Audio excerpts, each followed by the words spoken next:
Krishna Krishna Hare Hare,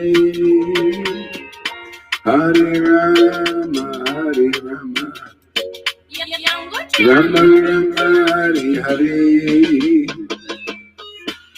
Hare Krishna, good morning there. Are you sure you don't want to rest a little bit? You want to read? Okay, yeah. Go lay down a little bit. Hare Krishna, Hare Krishna, Krishna Krishna, Hare Hare, Hare Rama, Hare Rama, Rama Rama, Hare Hare, Hare Krishna, Hare Krishna, Hare Hare, Hare Rama, Hare Rama, Rama Rama, Hare Hare, Hare Krishna, Hare Krishna, Krishna Hare Hare, Hare Rama, Hare Rama, Rama Rama, Hare Hare, Hare Krishna, Hare Krishna, Krishna Krishna, Hare Hare, Hare Rama, Hare Rama, Hare Krishna, Hare Krishna.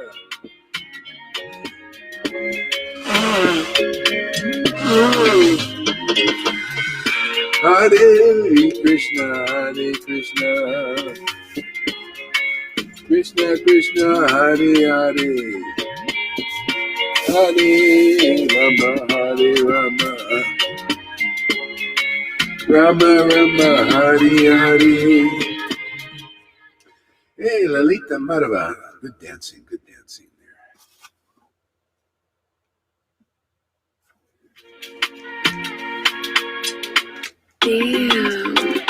Hare Krishna, Krishna Krishna, Hare Hare, Hare Rama, Hare Rama, Rama Rama, Hare Hare, Hare Krishna, Hare Krishna, Krishna Krishna, Hare Hare, Hare Rama, Hare Rama, Rama Rama, Hare Hare,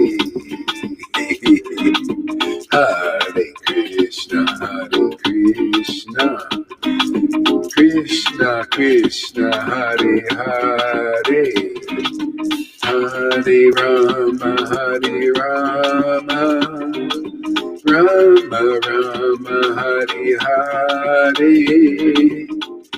Hare Krishna, Hare Krishna, Krishna Krishna, Hare Hare, Hare Rama, Hare Rama, Rama Rama, Hare Hare, Hare Krishna, Hare Krishna, Krishna Krishna, Hare Hare, Hare Rama, Hare Rama, Rama Rama, Hare Hare,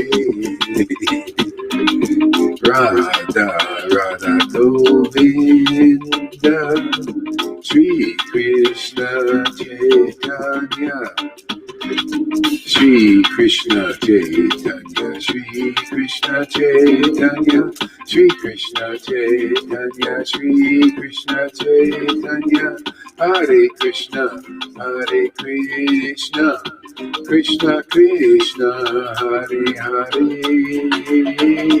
Hare Rama, Hare Rama, Rama Rama, Hare Hare, Radha Govinda, Shri Krishna Chaitanya, Radha Govinda, Shri Krishna Chaitanya, Jesus, Srila Prabhupada,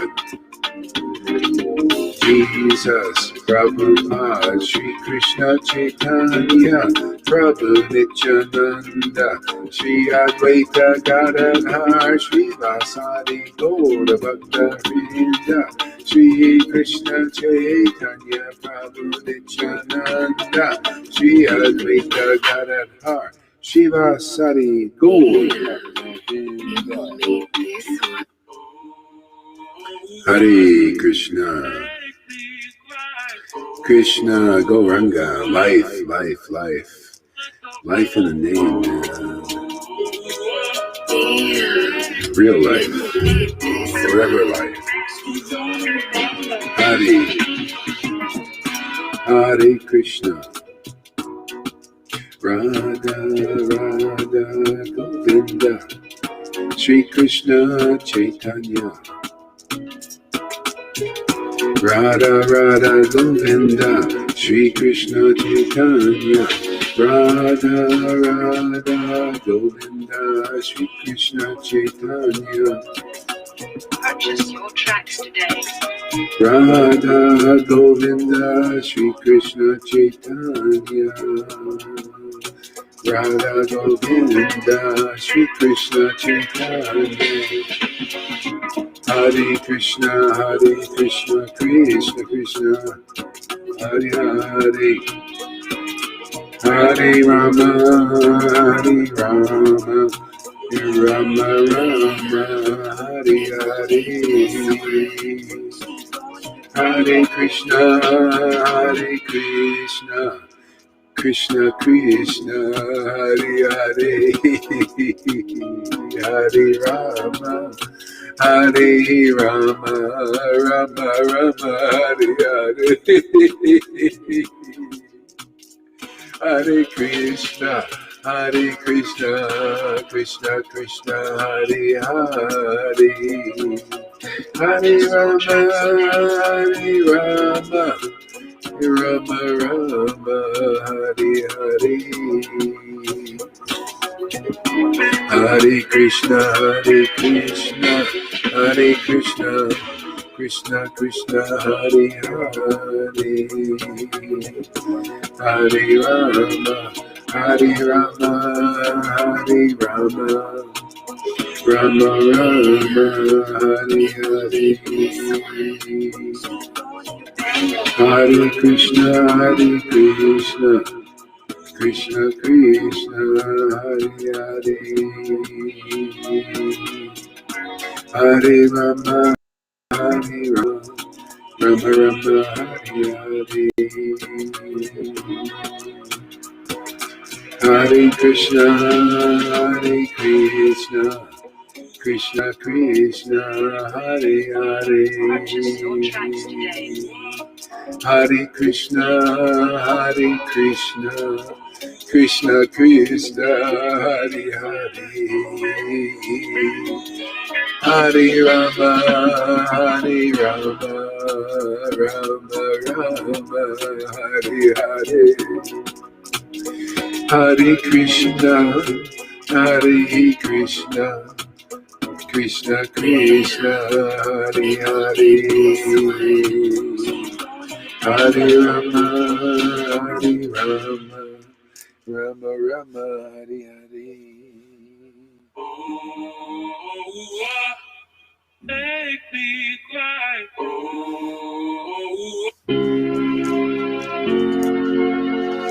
Krishna Gauranga, Nityananda, Shri Krishna.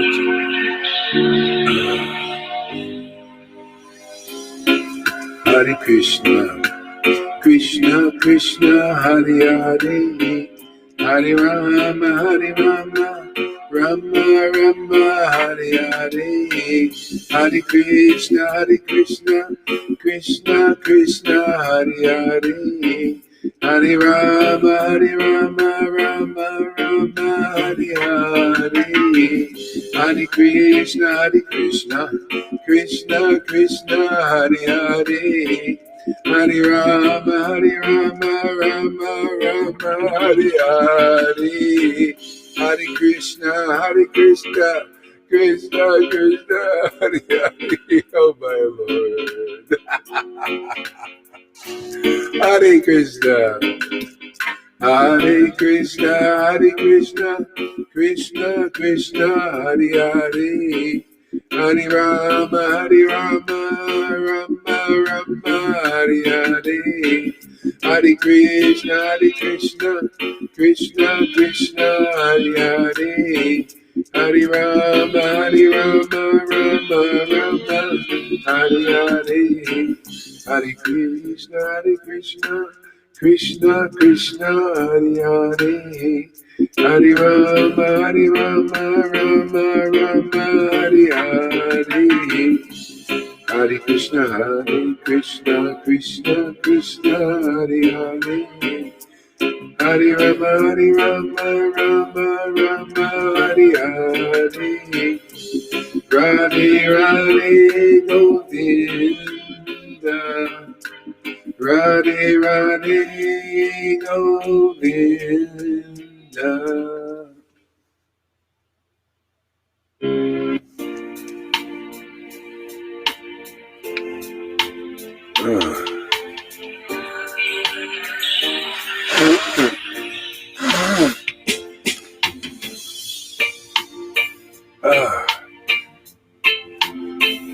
Oh, Krishna, Gauranga, Nityananda, Nityananda, Nityananda, Gauranga, Nityananda, Nityananda, Gauranga, Nityananda, Nityananda, Gauranga, Nityananda, Nityananda, Gauranga, Shri Krishna Chaitanya, Prabhu Nityananda, Shri Advaita Gadadhar, Shivasari Gaur Bhakta Vrinda.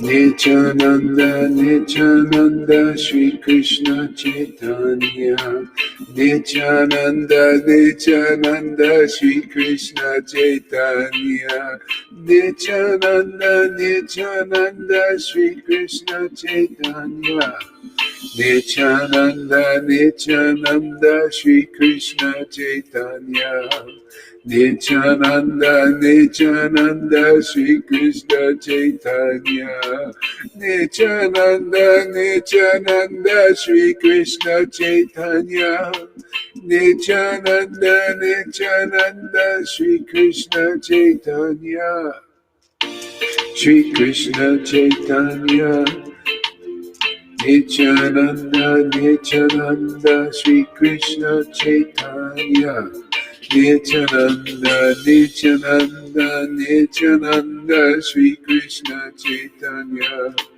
Nityananda, Nityananda, Shri Krishna Chaitanya, Nityananda, Nityananda, Krishna Chaitanya, Nityananda, Nityananda, Shri Krishna Chaitanya, Nityananda, Nityananda, Shri Krishna Chaitanya, Shri Krishna Chaitanya, Shri Krishna Chaitanya, Shri Krishna Chaitanya, Shri Krishna Chaitanya, Shri Krishna Chaitanya, Shri Krishna Chaitanya, Shri Krishna Chaitanya, Shri Krishna Chaitanya, Shri Krishna Chaitanya.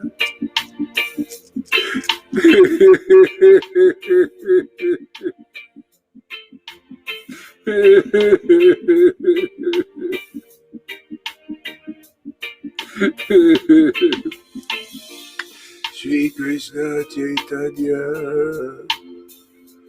Shri Krishna Chaitanya, Shri Krishna Chaitanya, Shri Krishna Chaitanya, Shri Krishna Chaitanya, Shri Krishna Chaitanya, Shri Krishna Chaitanya.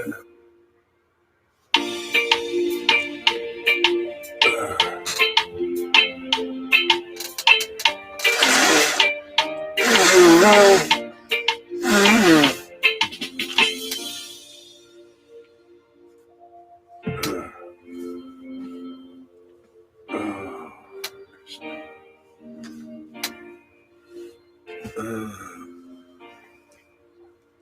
uh, Hare Krishna, Krishna Krishna, Hare Hare Rama, Rama Rama, Hare Krishna, Krishna Hare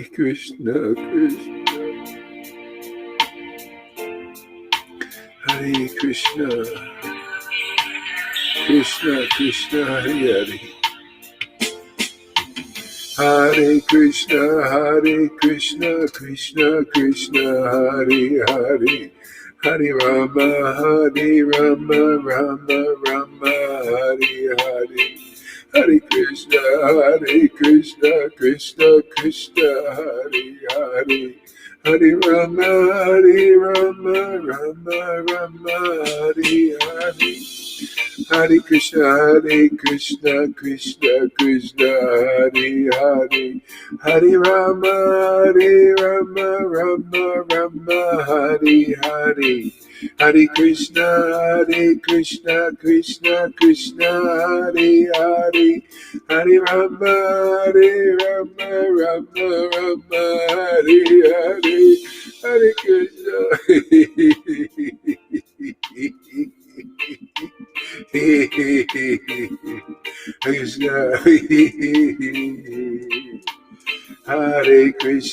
Hare Krishna, Krishna Krishna, Hare Hare.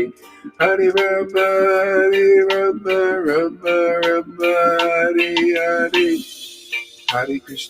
Hare Krishna, Krishna Hare Hare. Hare Rama, Rama Hare Hare. Hare Krishna, Krishna Hare Hare. Hare Rama, Rama Hare Hare. Hare Krishna, Krishna Hare Hare. Hare Rama, Rama Hare Hare. Hare Krishna, Krishna Hare Hare. Hare Rama, Rama Hare Hare. Hare Krishna, Krishna Hare Hare. Hare Rama, Rama Hare Hare.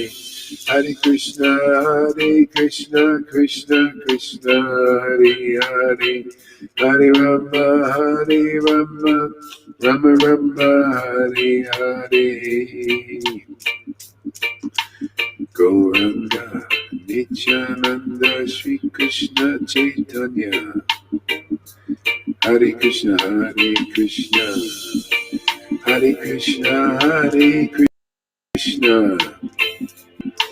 Krishna, Krishna Hare Hare.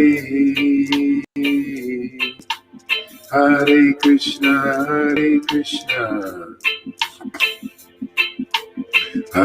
Krishna Hare Krishna, Krishna Hare Hare. Hare Rama, Rama Hare Hare.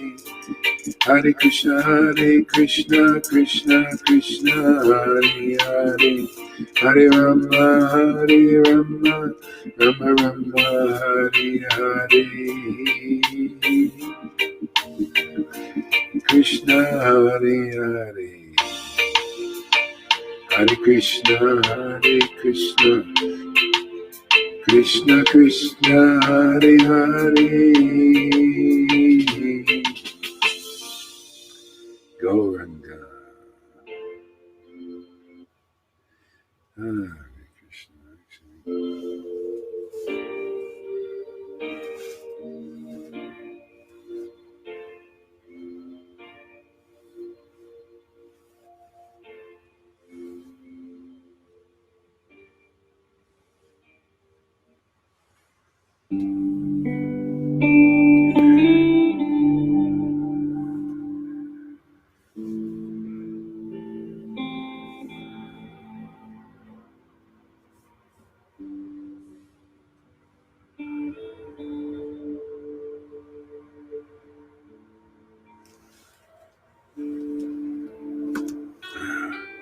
Hare Krishna.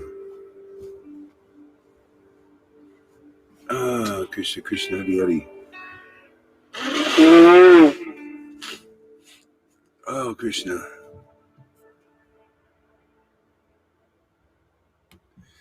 This is real life, isn't it? Life is in the name. Yeah. Everything, everything else in this world, that's mundane. It's got no life, no consciousness. The name is conscious, just like we are conscious. See, that's the relationship of one conscious person and another, Krishna, Radha. These beings are alive. That's why you feel alive. His life in worship, devotional service, pure love of God, relationship is the life. Otherwise, relationship with the world, it's dead, man. Everything. It's not conscious. The air is not conscious. Yeah? The water, the earth is not conscious, dull. See? But Krishna's name is conscious, full of life, worthy to surrender to. Every day I feel like just surrendering to the Radha and Krishna's name is just so awesome, man. You can count on them. They're worthy, man. They make us worthy. Isn't that amazing? Alone we're not worthy. With them, that's where worth is. See, worthy, worth. Where's our worth? It's in the Lord's ships, Radha and Krishna. That's where we find our worth. Find real life.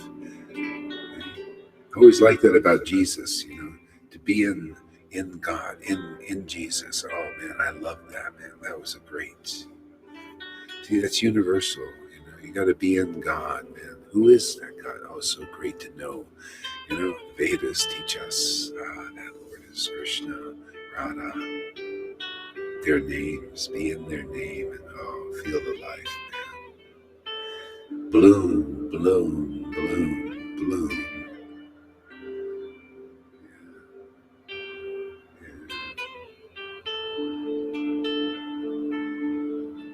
Yeah, I was watching some Christian ministers. They were doing a program in Portland, it was on the internet. And, a lot of people are surrendering now. It's so great to see people, because they're in the world, and then persons come around representing Jesus, and they're doing worship, get people to be in Jesus and get an experience, man. It's wonderful. See, they're throwing their cigarettes down, man. Packs of cigarettes, guys with tattoos, Yeah. There's no way out, man. You got to start. You got to be in the Lord and in the Lord's devotees, man. Yeah, look at Lalita. She's so beautiful. Most beautiful woman in the universe. Yeah. Bhakti makes you beautiful, man. Sorry. Just the truth. Nothing you can do about it. It was so cute. River tagged me on this guy's thing. He wrote a whole book about karma. Oh man, is that a topic so far away? Oh my God, people are still into that karma, man. It's like, I couldn't believe it. It's like, karma? Good karma? Bad karma? Are you kidding, man? When prema is around, follow the path of prema. Man, there's life in prema. There's karma, good karma, bad karma. It's in this universe. It's dead, man. Dead topic. Not when prema's around, forget about karma, man. Let's dissolve it. All of it, man. Good karma, bad karma. Keeps you in the universe. Keeps you coming and going, man. Prema, though, oh man, dissolves everything. Prema is life. It's only real life. Prema gives us the connection with real life. Radha and Krishna, their life. If Radha and Krishna Das Kaviraj said, I'll quote him. He said, if Radha and Krishna did not come to this world, it'd be useless. Useless. It's true. I was downloading some Goswami books. Let's check it. Let's check some of these treasures out here. Let's see, what do we got here? I'll just go right from the internet here, which is that it? No. Where is it?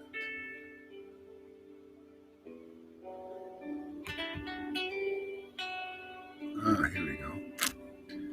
No. Oh yeah, I know how to do this here. Aha.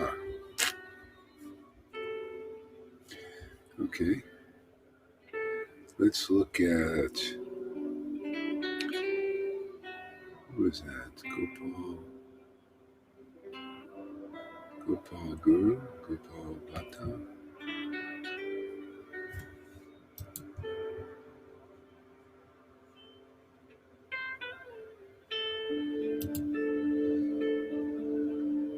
Yeah, I got some candy today. The explanation of the Hare Krishna mantra by Gopal Guru. Let's check that out here.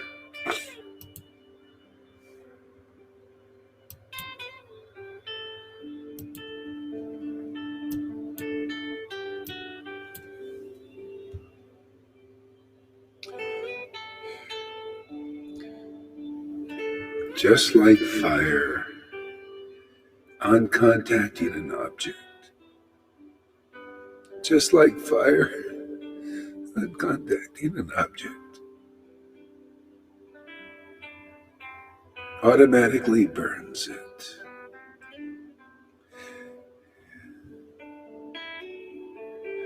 That's what we do to karma, chanting the name in ecstasy. Just like fire, automatic burns it all. Just like fire on contacting an object, automatically burns it. Professional mode, pop mode, host mode. So the name of Hari,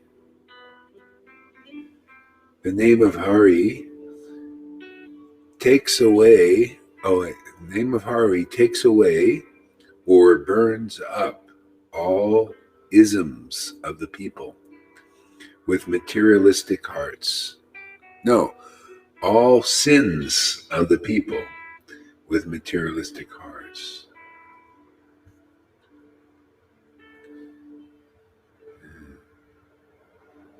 It removes all ignorance and reveals the transcendental blissful form of the Lord.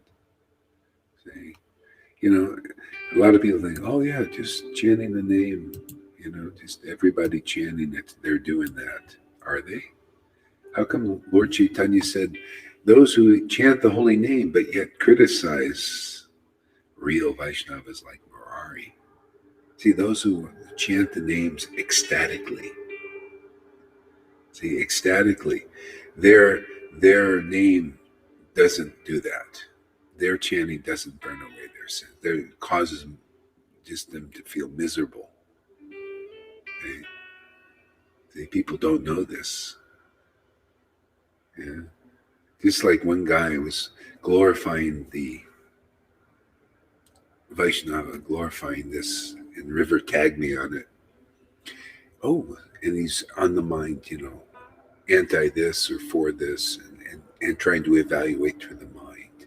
And she says, and she said, tag me on it. And she says, oh, and to go Haridas, no thanks. Thank you, but no thank you. See, those guys, Christian takes them out. Oh, no thank you. No prema, no thank you. Don't care about that, right? Yeah. Therefore, people, stay on the level of mind, and the deception is strong now. You just stay deceived by the Lord's illusory potency. Prema, I think, is the only way out of this for divided Vaishnavas.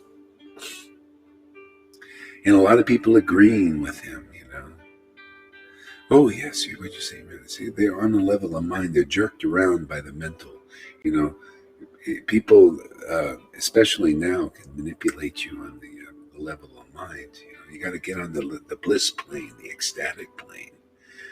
That's where the eye and the hurricane, everything else is swirling. You got to go up there, be in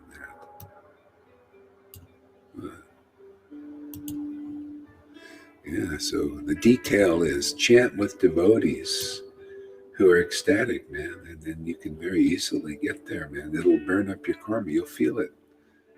Experience that. That's why, it's always been the devotees, the ones who have that spirit of devotion. They're the ones to get it through them. It's through them. That emanation, that vibration. You got to be in that vibration. You need some help, man. Take it. Yeah. So it burns up all sins of the people with materialistic, what? Materialistic. Let's see. Oh, I see. This is the problem. Okay. With materialistic hearts. See, again, you need to be around people, chanting with people whose hearts are not materialistic, because of the Japa Bhakti is burning up that karma, man. You need to bring around them. It's very important. All ignorance and reveals the transcendental blissful form of the Lord. See, blissful form of the Lord, that his name is a form of God. It reveals that. You can appreciate, you can relish that. You can perceive its importance. You can perceive that that's real life. The form of the Lord, man, his deity form, his name, especially the name and the pastimes, hearing that vibration, especially chanted from ecstatic devotees and their associate. Oh my God. Now you found real life. That's where you start to feel happy. You start to feel, all this stuff you pick up from listening to mundane people, with mundane vibrations all day long. I see nice people, good people, but they don't know about this. They're just talking about politics and this and that. And I look in their eyes, there's no light. They look good. They put the makeup on, the women, and the men dress up, but they're like mannequins. They don't know the different. There's names that with life. The names of God with life. That's why they came here and left their names and pastimes. And then there's names of the world. They have no life, no consciousness in them. So people are speaking about things that are actually dead. That's why I come here, like Lolita, come to wake up the Lord, man.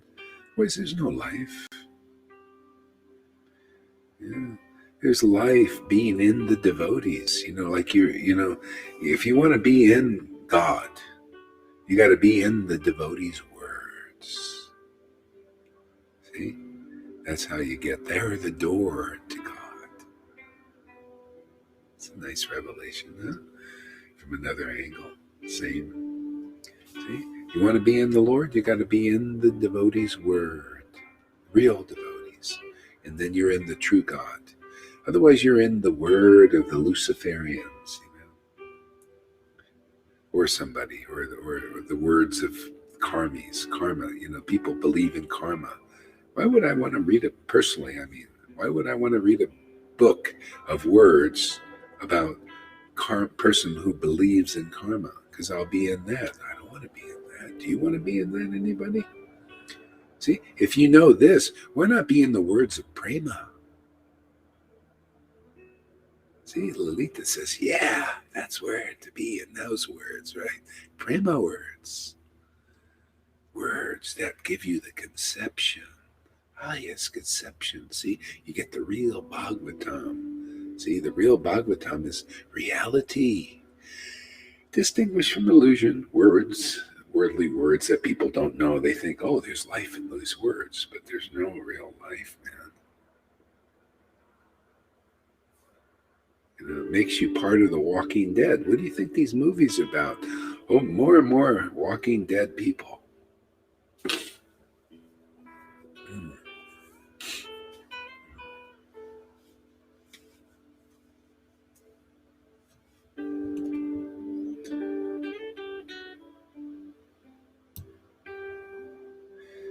By the way, if you're in America, turn your cell phones off at the emergency broadcast time at 2 p.m.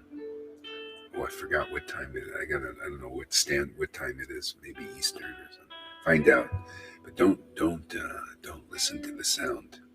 I somebody mentioned there was a movie about this. Who knows? It may be something like that. So you don't want to keep your cell phone off at 2 p.m. whatever time. They go look on the internet what time that is.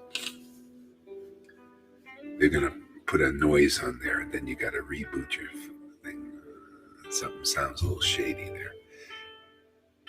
Demons are always mischievous. They're always creating mischief.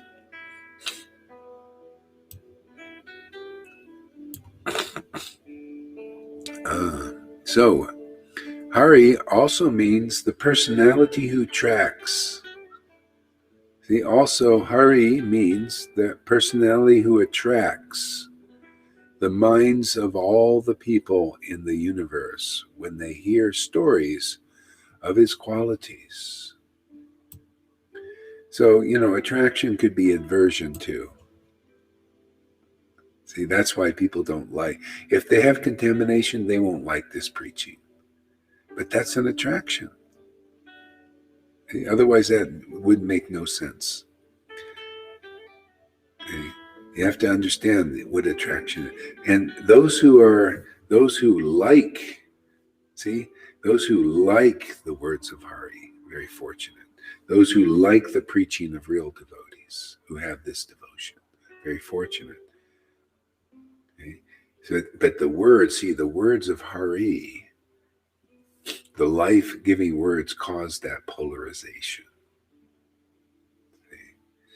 So that's an attraction to be adverse. That's why when some people say, "Oh, good luck with Hari's preaching," let's talk about karma. Let's talk about the glories of getting that. See, that's the aversion. It's purification. So, hey, man, keep preaching. Don't think that is bad. And hey, man, you got that person just dropped a load of something.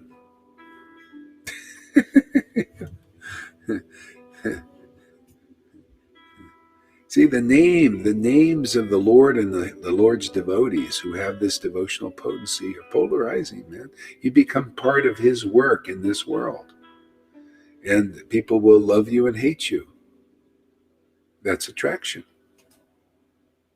That's the work, man. You can take it too, because you're taking shelter of the transcendental Lord. Well, it doesn't bother him stuff. It won't bother you either. Unless you got some weakness, that's part of the purification. Oh, well, it's because it hates me. Well, hey, man, you're carrying the Lord in your heart. What do you expect? What they do to him, they're going to do to you. Didn't Jesus teach that? Hey, whatever they did to me, if they hated me, they're going to hate you. Don't think if you're preaching, hey, man, I can keep my mouth shut and everybody will love what because I don't have any hatred for anybody. I keep my mouth shut. Nothing will, there won't be much, just emanation. But before you open your mouth when you got the potency, all hell breaks loose, literally.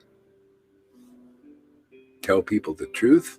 There's so much believing in illusion, doesn't help, That's why if I even open my mouth, I see a covering. If I comment on it, people, I don't like that. What's wrong with karma, man? What's wrong with this? Well,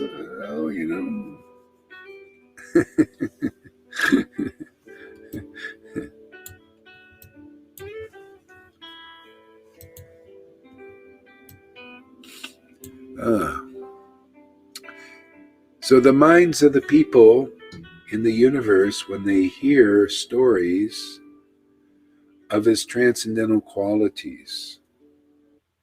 Oops.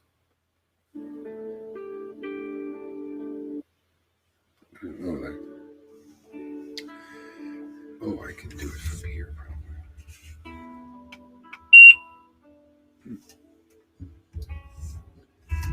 Yeah.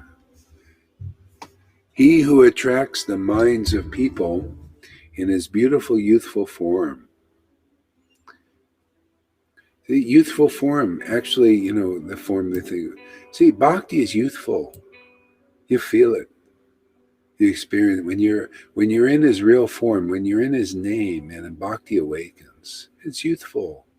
It's a goddess. You notice the goddess Bhakti Devi. She's a goddess, full of youth, freedom, happiness, true happiness. See?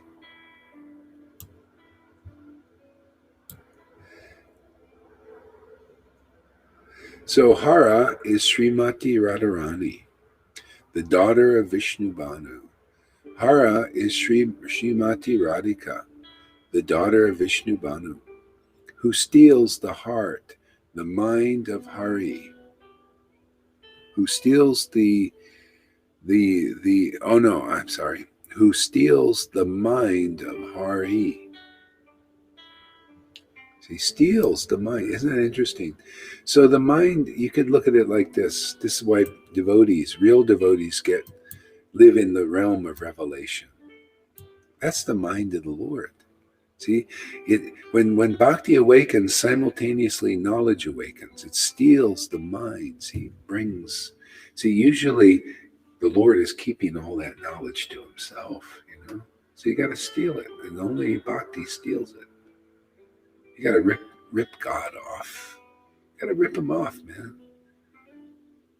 Bhakti does it. It's the only way to do it. You want to rip off his revelation and who he is and the highest conception that's hidden, Well, you better have some bhakti, man, otherwise you ain't going to know anything.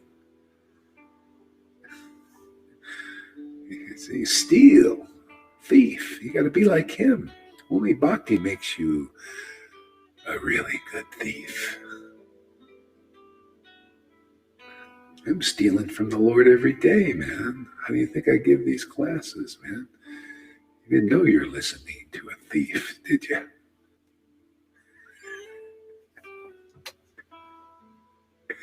Hey, man, he doesn't agree to give any other way.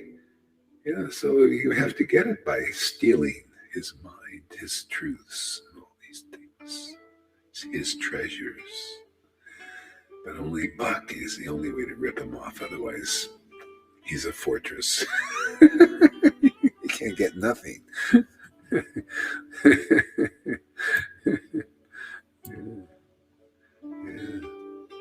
Hara is Srimati Radhika. Srimati Radhika. Srimati Radhika. Hara. Hare. Hara. Hare. Hare. Isn't that funny? Hooray! When you get bhakti, it's hooray! Hurrah! Hurrah. Amen. Victory.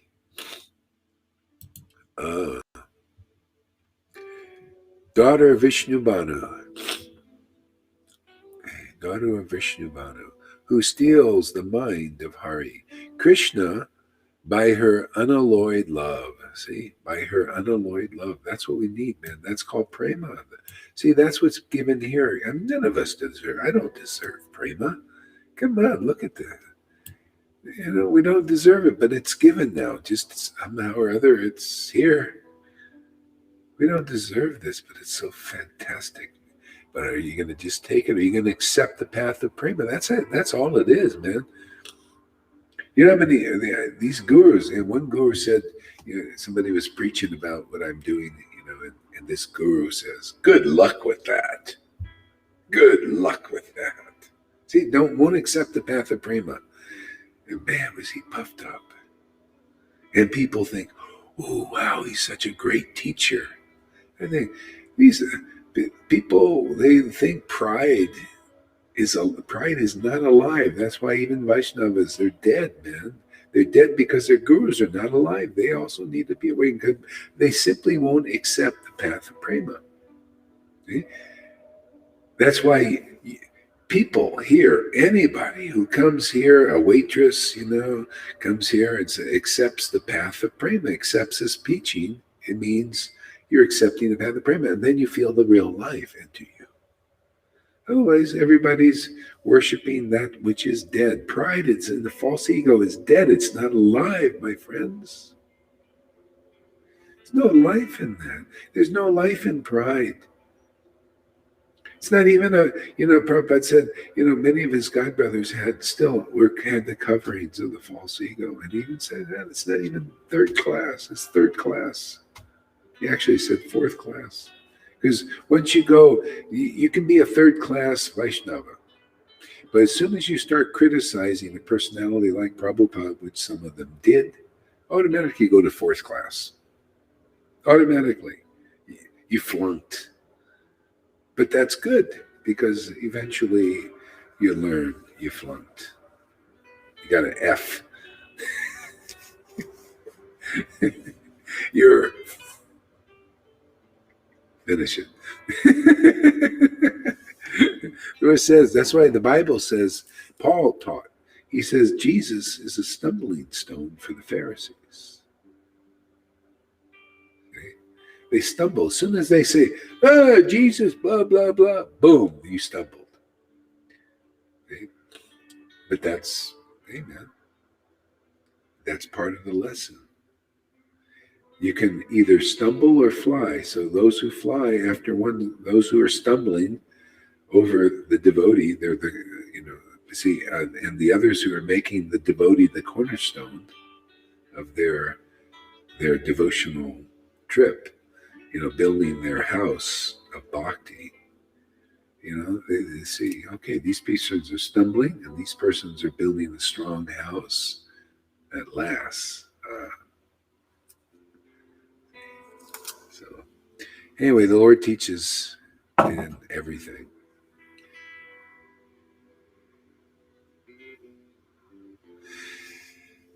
All right. Okay. All right. Thanks for using. Thank you. Did a good job there. All right. Now, where are we? What did I do? I did something. What did I do?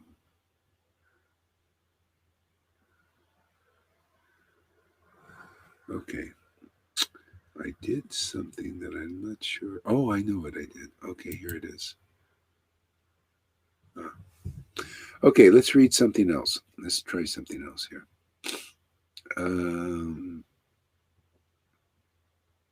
Gopijana Vallabhadas? What is that? I got all these great books. Oh, Rasika Mandala. Okay, this is by Sri Rasika Mangala. No, it's Sri Rasika Mangala by Gopijana Vallabhadas. First wave. There are numerous Puranas in the world, but with the exception of Gita Govinda, none of them show the hand of Sri Krishna. In the same way, no devotee was ever painted by the Lord. In the same way, no devotee was ever painted by the Lord. Srimati Radharani painted a mark on the forehead of Sri Shyamananda Dev. Wow. Shyamananda, a gem of kindness, is a mine of extreme joy, an ocean of flavor. So Shyamananda was not only an intimate associate of the Lord, he was a guru. Many people attain prema through him because that's the only way you do it. You got to have the devotee with these kind of qualities. See, they're transcendental. See, they're a mine of what? See, extreme joy. Extreme. See, not just a little. Extreme. See? If you don't have this extreme joy, you're not in the real line yet as a representative, as like to actually give this to others. You have to have this quality, extreme joy. Do you see extreme joy here? Not only in Guru, but you see in the disciples, some of them are attaining this extreme joy. It's extreme, man. It's to the it's beyond the spectrum of human. See, it's in the divine realm. See, this is why this is where it's all going. You want to transcend the modes of nature and the material universe? Well, you have to experience this. It's not such a bad thing to come in line so you can get extreme joy.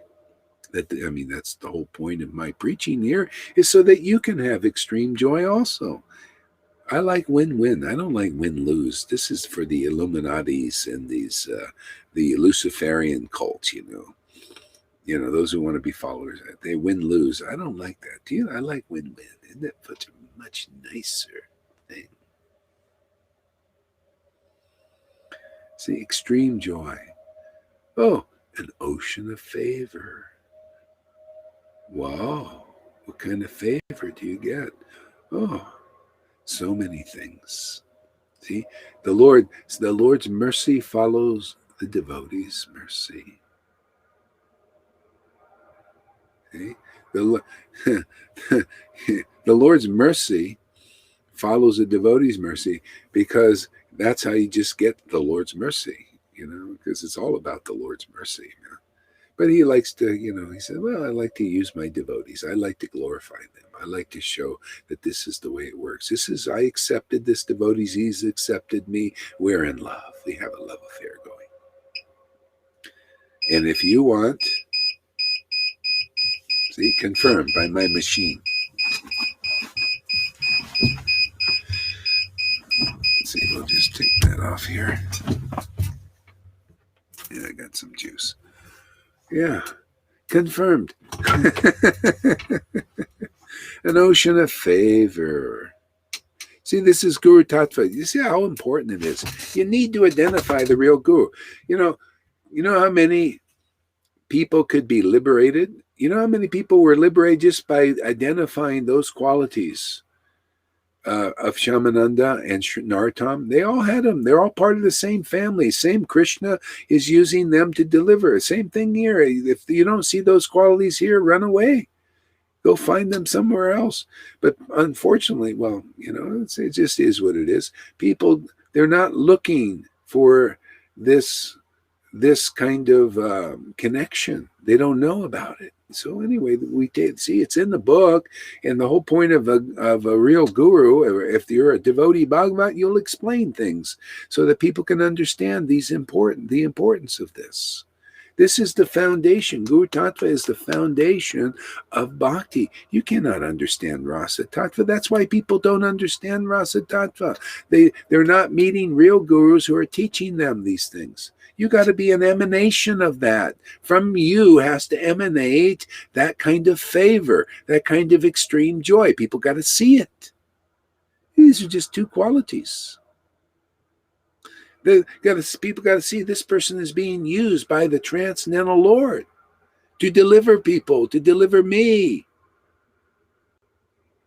You don't see that. You won't be an ecstatic like Lalita Ganga. So, see, proprietor of the beauties of the three worlds.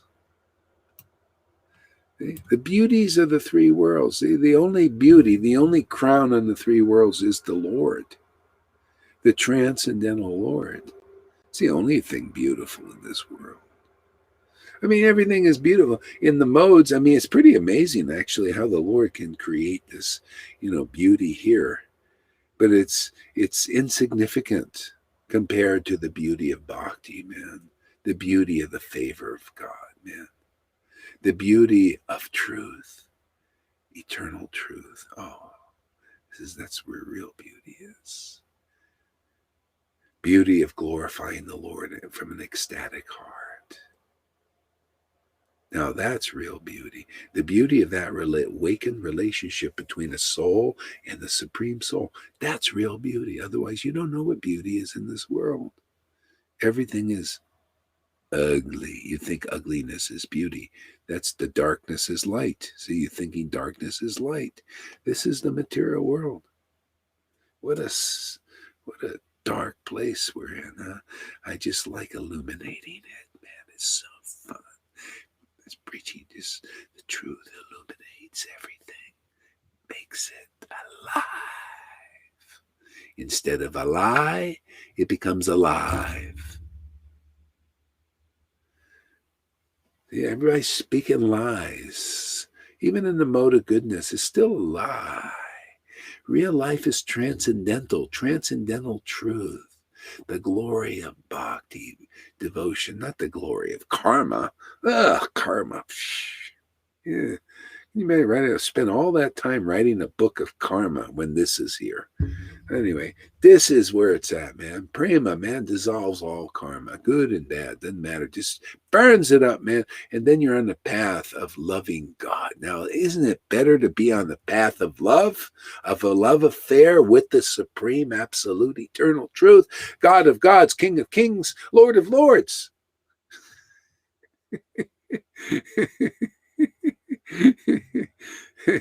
The Prince of Rush. Much better. You have a love affair with karma. It's not even life. Karma, good karma, bad karma. Still no life in that, man. This is life. That's insignificant.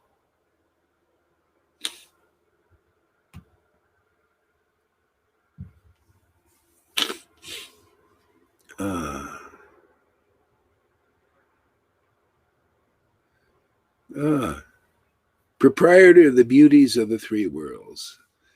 Proprietor of the beauty of the three worlds. The beauty is bhakti, man. Even Krishna thinks bhakti is the most beautiful beautiful potency in the world. That's why he protects it so much. See? You know how people, they don't like to be ripped off, do they? In the world, they don't like to be. Nobody likes to lose or be stolen from, right?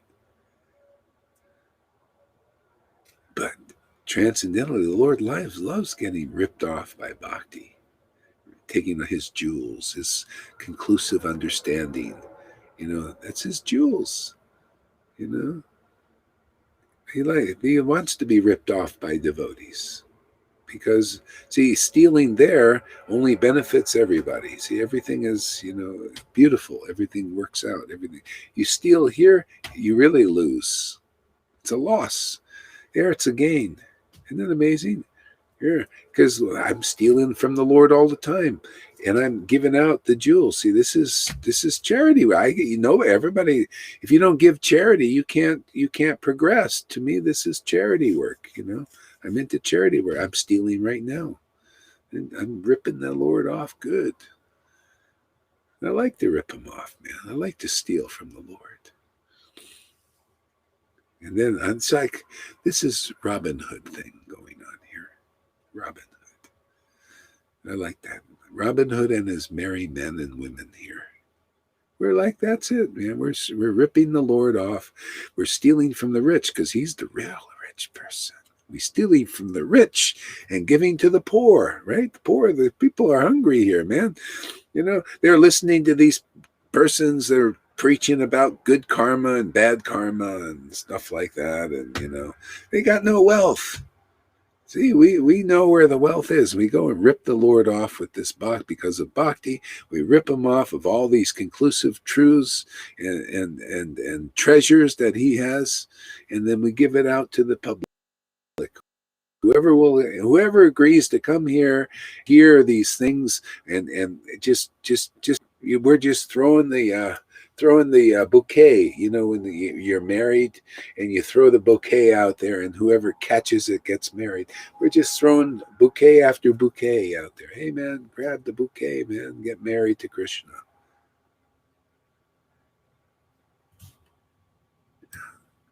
No, if you're not Robin Hood, Transcendental Robin Hood, you're not a real guru in this world, my friends. You got to rip off the rich man. There's only one rich personality in person here, and that's the Lord, the supreme personality of Godhead. Man, you got to have bhakti so you can rip off his wealth, and then give it to the poor, hungry people in the world. Yeah, that's Krishna consciousness in a nutshell, from another angle. Let's see what else we can get out of here. The abode of the essence of love. See? It's not about love, love, love. Those people don't know what real love is. They just talkers, man. You ever see them in the New Age? Oh, it's all about love. It's all about love. It's all about love. And they don't have any idea what kind of love. What is the essence of love? Essence of love is not a noun. It's a relationship. It's an awakening between your soul and God. Just like love in this world is here. You don't fall in love with well, I guess you could fall in love with a pig or something, but it's an object. You have to have an object, because even here, love is a relationship. I love this woman. I love this man. I love my son. I love my daughter. I love my friend. Well, you think it's any different with God? See? That's the essence of love, is loving God. It's a relationship. That's the essence. Where do you see that? That's where you see the portal to reality. Otherwise, you don't know. Everybody's in there. They're stumbling in the dark. Because it is all about love. Love makes the world go around, man. It does. Love makes the transcendental world go around. That's what you got to find to get liberated out of this here. Where's that love making the transcendental world going around? See? So that can become part of your world. Otherwise, it's love in the world, making the mundane world go around for everybody.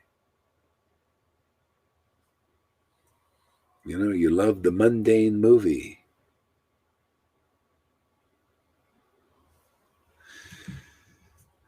There's no love in this world when it's to do with the material objects. That's all dark.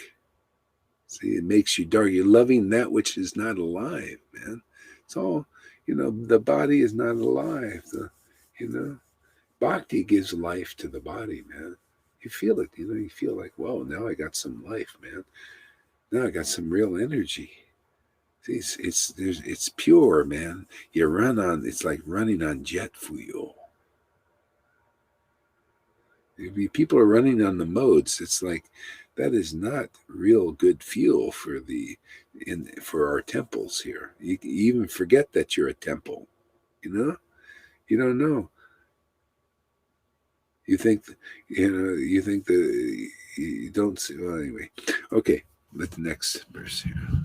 Come on, where are you? Okay. The essence of love and the abode of all good fortune. See, so that's it, man. That's how important the guru is. The real devotees. They're the abode of good fortune, just like the Lord is. Matter of fact, you get that good fortune. You get the Lord, who is the abode of good fortune, through those devotees. They're the good fortune for you, because they're the ones who tell you where the real path is. They show you the real path. They demonstrate the real path. Their word is the real path. Their love is the real path. Everything about them is the real friggin' path. Now that's good fortune, I would say, huh? It's better than the fortune cookies you get in the Chinese restaurant.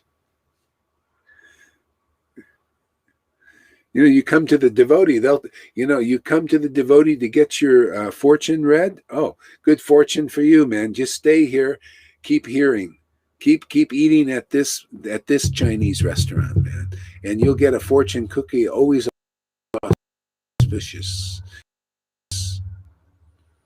Oh, good fortune. Every day is a fortune. You eat the meal and you get your fortune cookie with it. Always says, oh, great fortune for you, man. You came to Sadhu Sangha. Oh, you're going to have a great, fortunate day today. See, you didn't know we serve Chinese food here, did you? Transcendental food, Chinese. And everybody gets their little fortune cookie afterwards to complete the meal. You look at it, wow, good fortune for me today. Isn't that how that is? Don't you notice the day goes fantastic? Everything works out. If it doesn't, oh, you get a little purification. But usually, it gets better and better and better, man, And you get more, oh, man, I can't wait to have another meal. Hey, there's no bellyache here. Yeah. It's fantastic. Yeah, I love these qualities of devotees, man. They're amazing. And if you can't relate to these, well, they're not in you, my friends. If you like these qualities, well, see, people are projecting. So when you read, see, I'm reading a projection, and I love it, man. I love it. Yes, man. Let me hang around people like this. Even my disciples are becoming like this. I love it, man. Good. They're the abodes of good fortune. That's why I even say Shamaguri. She says, I like listening to, the devotees here in this Sangha. Why? Because you're getting good fortune. Transcendental fortune, not just good fortune. See, you're getting transcendental fortune, transcendental virtues, eternal virtues. That's all it's really about, not good or bad, good and bad. That keeps you in the universe. It's demigods, to go in there. Even they got envy and jealousy and everything, false ego there. They can't leave this universe until, can you imagine? If there's any demigods out there, and don't matter how much power, how many mystic things they got, and how much potencies they got, if they still got a false ego, they would need to come here and listen to these topics. That's why sometimes they get jealous of human beings who get this bhakti. This is fantastic. This is amazing. This is real freedom. We're preaching real freedom. This is, the more I think about it, the more amazed I get. Why wouldn't anybody come here? Here we have topics that just, there's no false ego in a way, no false identifications. See, false ego, false identification. This is very special. Okay, what else we got here? See, the abode of good fortune. I love this because it's so true, man. The abode of good fortune, man. That, and you feel it, man. When you come, when you realize where the real door, the real representative of the transcendental potency in this world. It's the only where really good fortune is. Transcendental virtues. It's your way out. It's the portal to the spiritual world. We need that. That's the real line in Vaishnavism. It's the real line. To get in that line, you go right all the way to the source, where you never return to material consciousness again. You don't see anybody that's going deep into this. You think Lalita's ever going to return to the material consciousness? Or Johan? It's too good, is right? We're just attracted out of this. You leave the mundane consciousness, which creates the mundane universe for people. They stay here because of what they're meditating on. Look at it. See, I'm just meditating on words, but these words are eternal words. They make the Lord in my heart happy. And if you're a real devotee, they will make the Lord in your heart happy too, because the same Lord. God loves his devotees. God loves the qualities of his devotees, which are his qualities. He loves himself. He loves his devotees, which refract his own qualities. And his devotees love to glorify. See, talking about these things, we're talking about what's really true in this world instead of what is untrue, like the world, and keeping dark, the lights out. Here we're turning the lights on. See? Pleasing the Lord in the heart. That's what it's all about. See, he loves to hear about these things. It's the only real truth. Why wouldn't he? Oh, finally, I was just reclining on my bed of anandasation, dreaming all these things, sometimes a good dream and sometimes bad dreams like we're having right now in this world, and then some devotee out there is speaking about what wakes me up. See, that's that we know that secret, man. We just wake up that sleeping Lord. He's sleeping in everybody's heart. We know how to wake him up, man.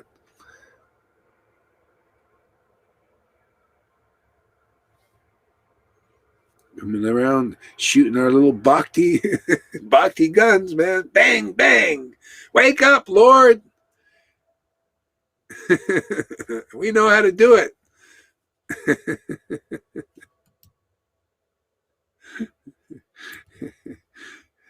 Oh, I like this here. The only resort for those who are aggrieved. See? That's why, you gotta, finally, when you see these persons, these even gurus, if they can't take away your grief, you still be grieving unless they're realized souls, man. Unless they have these qualities. See? Unless they're glorifying the transcendental Lord, with realization, because they've ripped off that Lord and got the right conclusion, man. They got the treasure, man, because of bhakti devotion. They got to be a good thief, transcendental thief. See? And then they give this wealth to you. See? That's why they're the abode of good fortune. And that's why, people are aggrieved because of ignorance. They give you the truth, man. They give you real bhakti because it emanates from them, and you get it just like a disease. See? And this disease cures the material disease. See? This also causes dis-ease. Dis-ease is dis-ease in the world. Dis-ease is because of ignorance. See, this dis-ease is because of bhakti. You'll always be restless to connect with the transcendental Lord. You always want more. See, you become uncomfortable being around materialistic people. You'll feel this dis-ease. You don't like materialistic energy, and you won't like to listen to their words. It's like, yuck. See? And then you'll be pacified when you hear talks about truth, discussions about truth, chanting in ecstasy, in communion.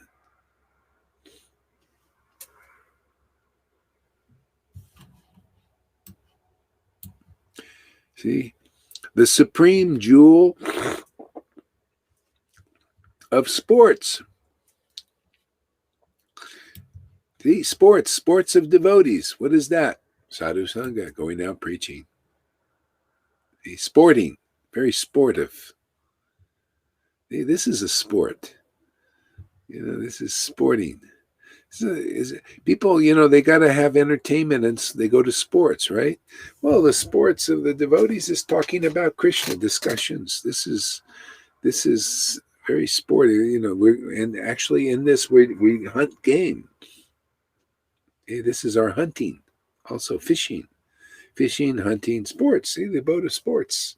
This is sports. Go fishing for souls. Go hunting, hunt them down.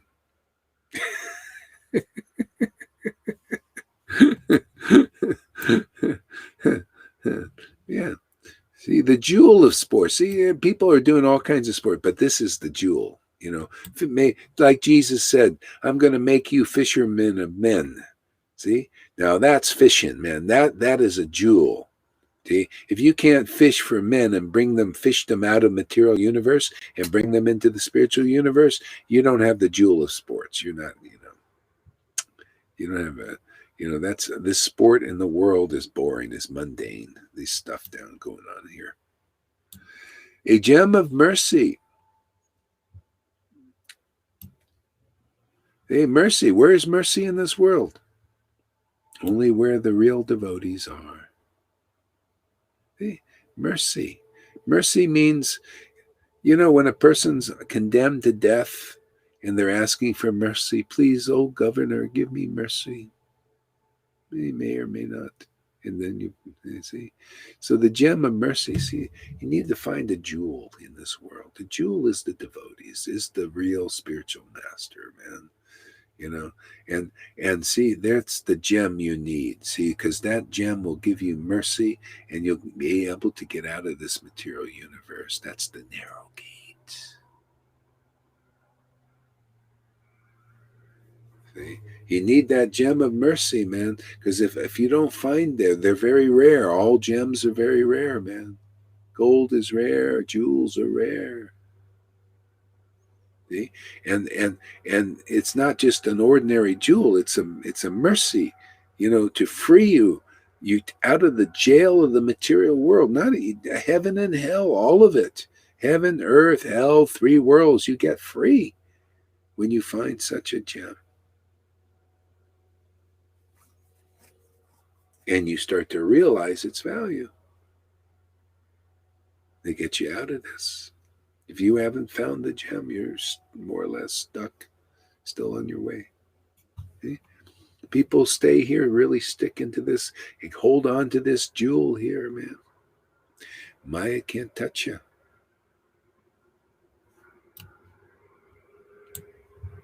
And full of the most elegant intelligence. Aha. You don't know what elegant intelligence is until you find a real associate of Lord Chaitanya. Because Lord Chaitanya gives it to them. What did he say? I'm the intelligent of the intelligent. And that's just in the world. He's that. But can you imagine? He's the intelligence of his devotee. That's why it's fascinating. You can, even from your own experience, say, my God, this is really elegant. Where do you see such intelligence? Okay? And only the ones who are attracted by being offenders, they can't appreciate it. That's why I found, I would be preaching this intelligence that the Lord gives me from this kind of ecstatic worship. From ripping the Lord off, I give it to the world. And so many Vaishnavas, they can't even understand it. They think it's something different. It's the opposite. I think. After a while, I think, why don't they like these jewels that the Lord is giving me? So it took 20 years before, something started to, I didn't understand at first, but I see, the world needs a lot of purification. You just got to keep, speaking life into the world, and gradually, the world gets purified. To be able to appreciate. Look, we got a group now. How many? We got 6 people. Yesterday we had 14. Oh, I started early today. I got up a little early, way early. So anyway, sometimes that happens. People can watch the replay. But anyway, we get like 14, 15 people, 16, say 17 sometimes. It takes a while, because people, they're so used to, everybody's giving you things that are dark, and you get used to it. People are not used to elegance. People, they're dressing like slobs. They think I'm a slob. No. You're slob out there. If you don't like transcendental knowledge, if you don't like ecstasy, you're a slob, man. In this world, according to the devotee, you're a slob. Devotees, they don't care about what they eat and dress. Really, they dress with bhakti. They eat devotionally. Everybody else is a slob. I don't care how clean you clean your house and all this, but if you're not clean because of devotion, cleansing your heart, you're a slob, man. See, devotees think a little differently. These guys, people are dressing to this is illusion. The way the Lord's illusion works is you have to dress for success. People looking at your body. Oh, he's dressed. He must nicely with a tie, and he must be an authority. Let me listen to him. That's stupidity. You're in danger of being jerked around. Oh, this person's sannyasi. He's got orange on. He must be an authority. Let me listen to him. Oh, Gohar, he's got no tilak on and no neck beads. Let me not listen to him. See, that's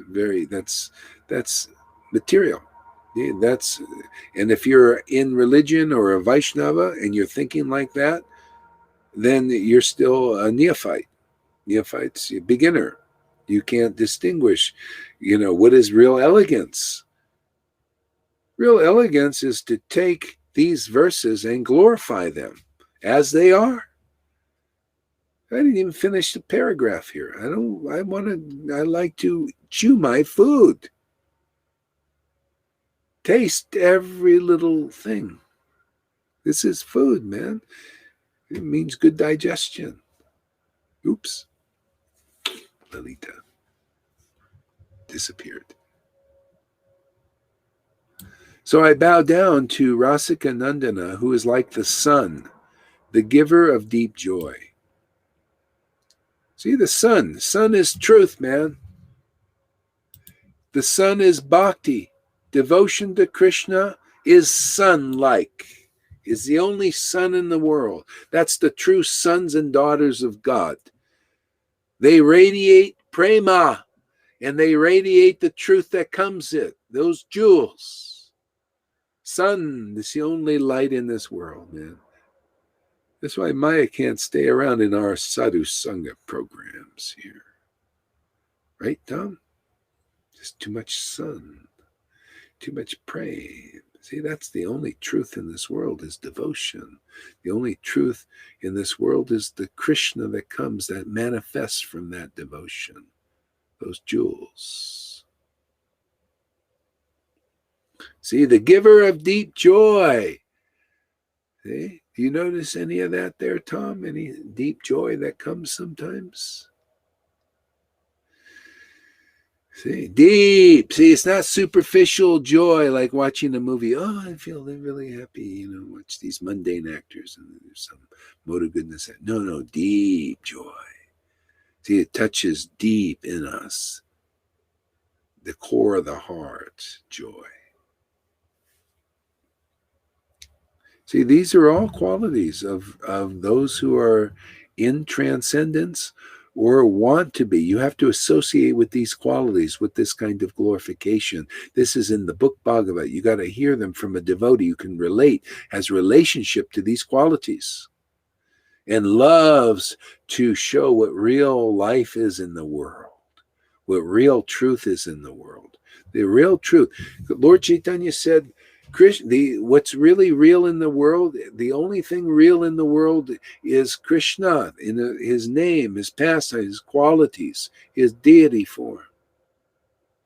The only thing real. And his devotees are the only real thing in the world. His devotees, their reality in this world. Otherwise, everybody's walking dead, more or less, in the zombie apocalypse. No life. They're living off things that have no consciousness. No. Devotees live off conscious beings. See, the Lord is conscious. His name is conscious. His devotees is conscious. The glorification of his devotees is conscious. Makes us conscious. Makes us alive. That's called pure devotional service. Anybody interested?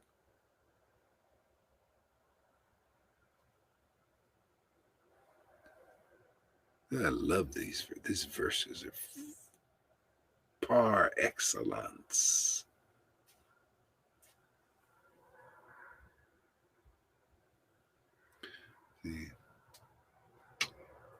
These qualities. This poem is great, man. I bow down. Look at it. Okay. All right. I bow down to Sri Rasika Nandana, who is like the sun, the giver of deep joy, the possessor of Ujvala Ras, this ecstatic devotion. Ujvala, I have to look that up. I think that Ujvala means the pleasure. Anyway, I have to look it up. But anyway, that's a good word. Well, somebody looked that up on, not you guys here, but somebody that's watching on the other thing. Okay, a mind. I think it's the pleasure. Ujvala means pleasure or something. But anyway, a mind of Krishna Bhav. Now that's, see, Krishna, not just any kind of Bhav. See, Bhav means feeling. What kind of feeling do you have? For who do you have that feeling?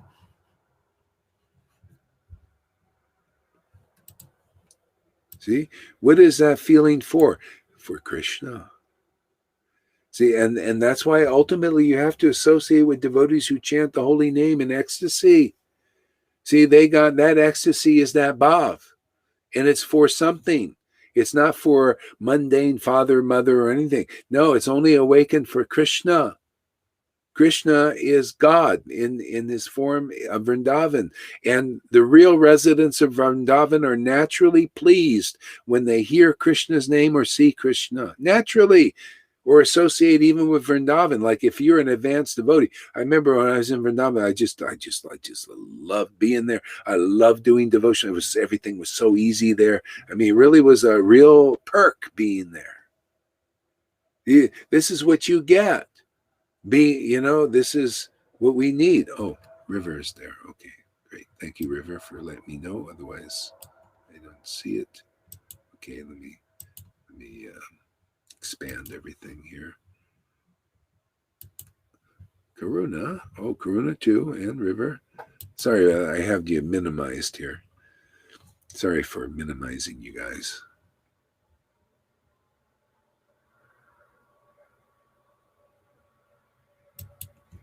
Okay. And yeah, I love these. These qualities are fantastic. You like these qualities, River? Karuna?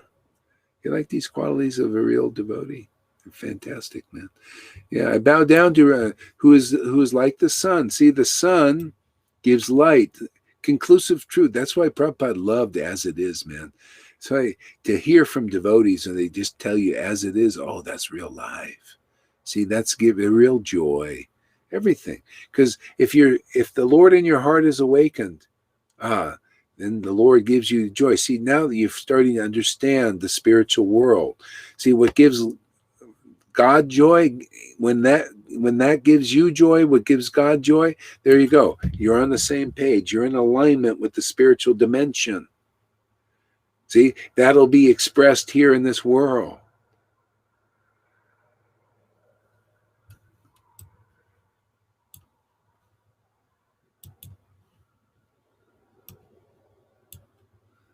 A mind of Krishna Bhava. I love that. See, a mind doesn't run out. A mind is a mind. The gold is there, always there. You notice? Doesn't run out. See, a mind of that, Krishna Bhav. See, the Bhav, the devotion, the ecstasy, a mind. You just, that's what I love about this relationship with Krishna. He keeps coming back, and Radha also. Radha and Krishna, they keep coming back. Isn't that nice to have somebody that keeps coming back? Somebody you love that keeps coming back. Many times whatever we love in this world doesn't keep coming back. Even our children grow up, or they pass away, or we pass away. We're always causing misery for others. The Lord, He always comes back. He's a mind of this bhav, mind of this truth. See, when the bhav gives us the ability to bring out the jewels, see, and then the jewels brings out the bhav, and it's just back and forth forever. Yeah, I think we got a great product here. Let's sell this. How much should we charge for it, Karuna? $1 million?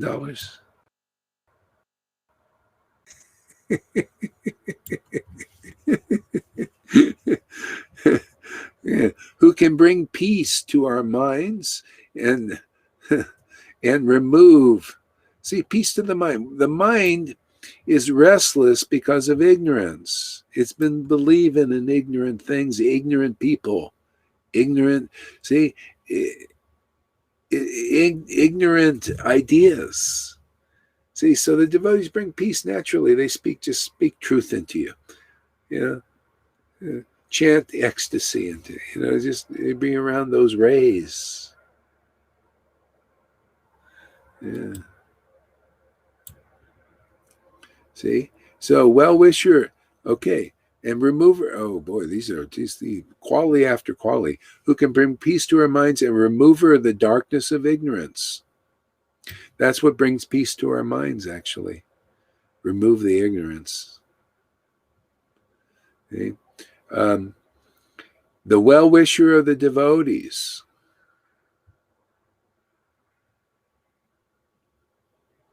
The extinguisher of all miseries, the source of all joy, and the father of such wealth as the mercy and deliverer of the poor.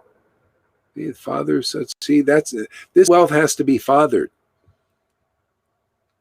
See, you have to have a spiritual father and mother. That's the real devotees.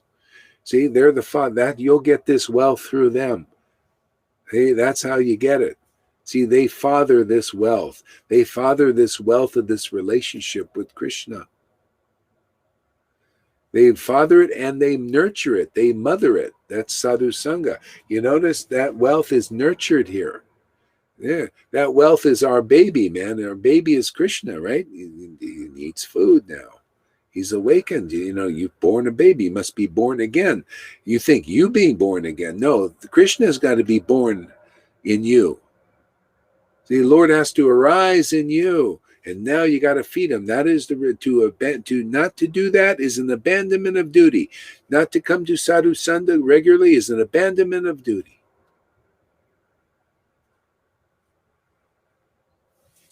Yeah. And what a duty. I mean, when you have a baby, don't you love your baby? Isn't it? Don't you? People have babies, they love their babies. Yeah, you better, you also got to do that too. Yeah. Source and the father of such wealth as mercy, and the deliverer of the poor. See, deliverer of the poor. Why didn't he say the deliverer of the rich? It's a very deep thing. There's a lot of different ways to look at this. One is, number one, everybody is poor, so everybody can be delivered in potential. But usually only those who admit that they're poor can take advantage of the mercy, will accept the mercy. See, the deliverer of the poor. So the poor persons, usually they're suffering, because all these rich people, if they're still infatuated by their wealth, they think, what do I need God for? What do I need this, anything? I just like my mundane wealth. I'm very happy with that. See, a poor person can't get false identified, get a lot of pride because they don't have that wealth, to build up their false ID. And they're usually suffering because the oppressed consider themselves stronger, right? And they come and they oppress people, see, who have little. See, and also little knowledge. There's oppression, a lot of oppression in religion because these people have a little bit of intelligence, crooked usually, little crooked intelligence. They come and become leaders. See? And they oppress their followers because they don't have real wealth yet. See? Here, the oppression goes because we take that what you've been oppressed by and get rid of it. That's why people if you're getting free, you feel like I'm being set free, man. I'm the oppression, these persons who are oppressors, you can see through it more and say, well, I'm free because now you have real knowledge. You can see.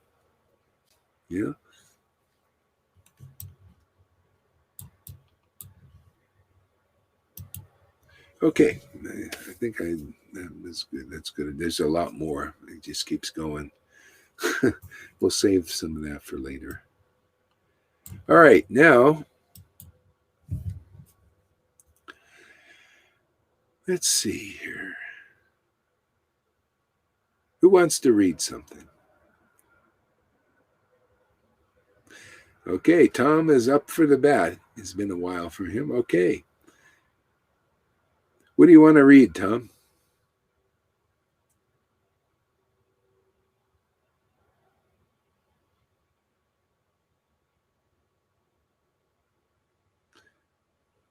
Yeah, I like to read Chaitanya Bhagavat. Okay, great.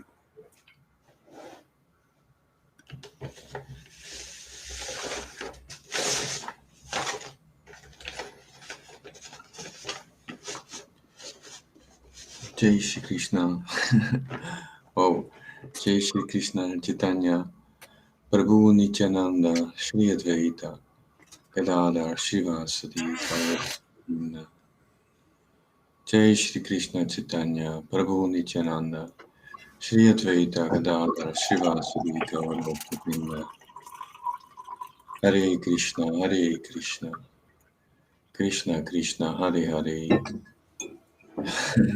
Hare Rama, Rama Rama, Hare Hare, Hare Krishna, Krishna Krishna, Hare Hare, Hare Rama, Rama Rama, Hare Hare.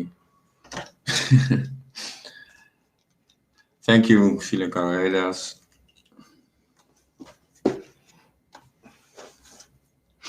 Thank you, devotees. Whoa. Hare Krishna. Wow.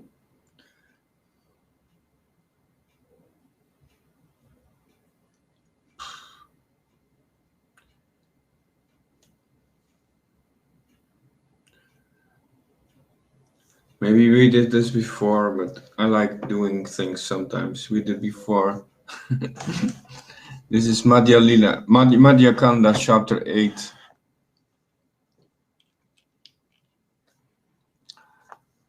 Mahaprabhu displays his opulence. Mahaprabhu displays his opulence.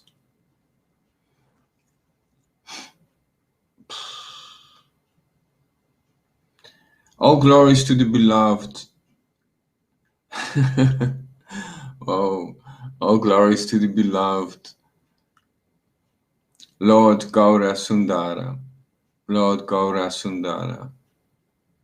Who is most dear. Who is most dear to everyone. To everyone.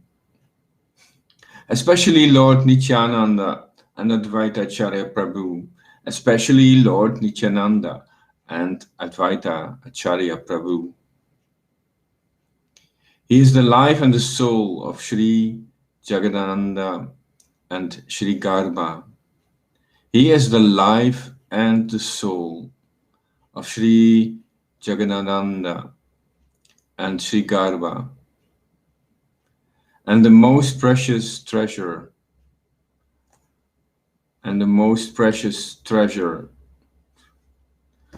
of Pundarika Vijanidhi,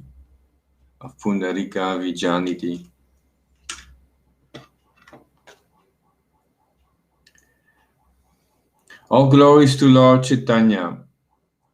All glories to Lord Chaitanya, for he is the Lord and Master of Jagadisha and Gopinath. All glories to Lord Chaitanya, for he is the Lord and Master of Jagadisha and Gopinath.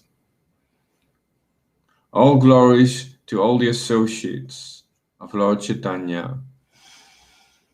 All glories to all the associates of Lord Chaitanya. Along with Nityananda Prabhu, Lord Chaitanya continued to perform wonderful pastimes in Navadvip. Along with Nityananda Prabhu, Lord Chaitanya continued to perform wonderful pastimes in Navadvip. Advaita Acharya, as well as the other Vaishnavas, assisted their pastimes. Advaita Acharya, as well as all the other Vaishnavas, assisted their pastimes. Oh, Hare Krishna, Hare Krishna, Krishna Krishna, Hare Hare. Yes, wow.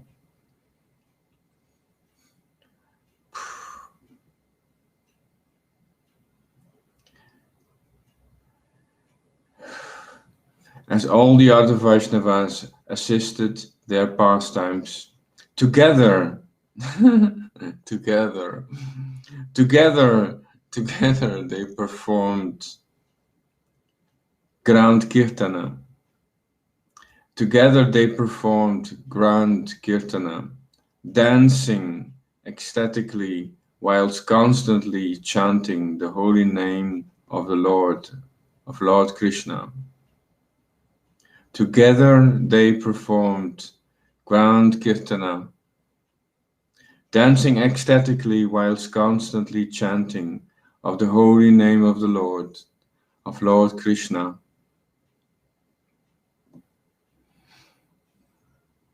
While Nityananda Prabhu remained in Srivas Pandit's house, he manifested the mood of a young boy. When Nityananda Prabhu remained in Srivas Pandit's house, he manifested the mood of a young boy.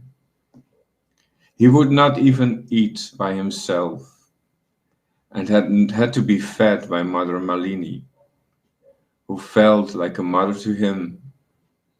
He would not even eat by himself and had to be fed by Mother Malini, who felt like a mother to him. One day, Lord Chaitanya began to discuss topics regarding Krishna consciousness. One day, Lord Chaitanya began to discuss topics regarding Krishna consciousness with Srivas Pandit. Wanting to test Srivas, he asked, "Why do you keep and maintain this avadut in your house? Why do you keep and maintain this avadut in your house? You do not know anything about him, who he is. From where does he come? From where does he come?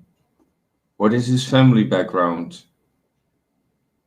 What is his family background? I warn you that you are being too lenient and kind to him. I warn you that you are being too lenient and kind to him. If you want to maintain the good reputation of your family and society, then you should immediately turn this avadut out of your house. If you want to maintain the good reputation of your family in society, then you should immediately turn this avadut out of your house. Srivas Pandit smiled and said, "O Lord, it is not proper for you to test me in this way. O Lord, it is not proper for you to test me in this way." Srivas Pandit smiled and said, "O Lord, it is not proper for you to test me in this way. I know that Lord Nityananda is your expansion. I know that Lord Nityananda is your expansion." Expansion. Wow. I know that Lord Nityananda is your expansion.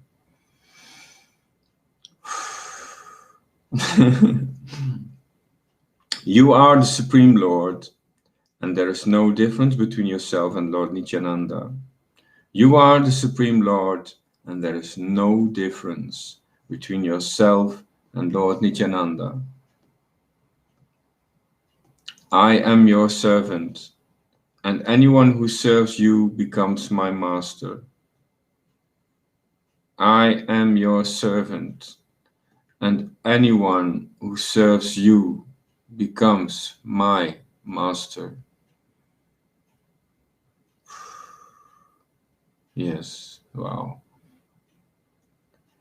I am your servant, and anyone who serves you becomes my master.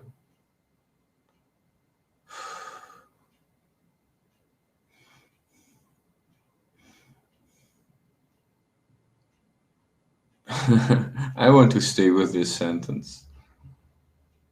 I am your servant, and anyone who serves you becomes my master. What does that mean to you?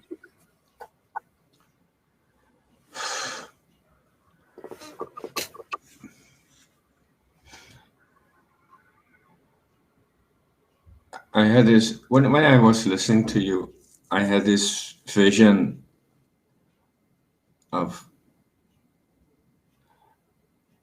this position, like I feel like I felt like a stone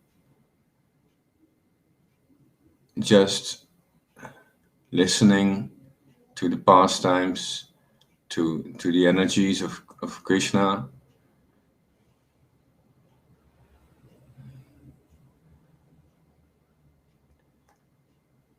And there's a whole line in this lineage of master and servitor.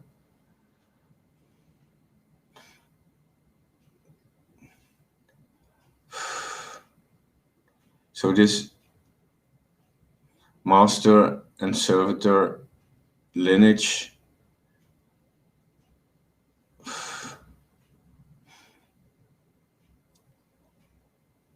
it's one flow of service. That's what I feel. It's one disciplic flow. Yeah. I am your servant, and anyone who serves you becomes my master. Yeah, that's beautiful. Yeah. Hey, I'm thinking, River, you want to read a little bit? I feel it's a kind of, I don't know. I just feel like It's not fresh enough, maybe. yeah, I don't know. It's just maybe some energy. I feel like I need some energy or I something. can hear that. You're a little mellow right now or something.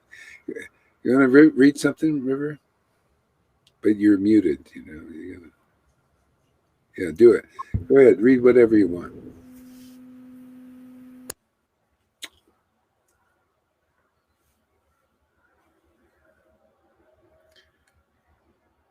You're still muted, man. Can you hear me now? Yes. Okay.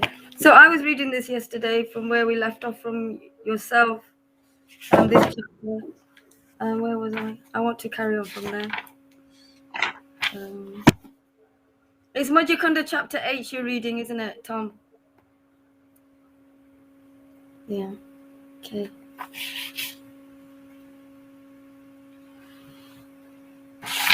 Where was I? Okay. I'll read from where I left off, Maharaj. Tom, it's page, Lilita is page 326. And it's the second. I'm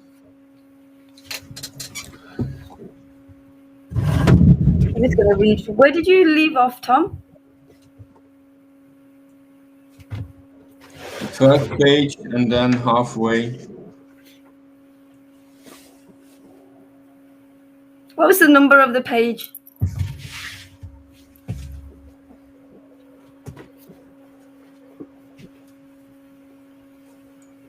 What was the number of 3, 2, 1? Okay. 2, 1.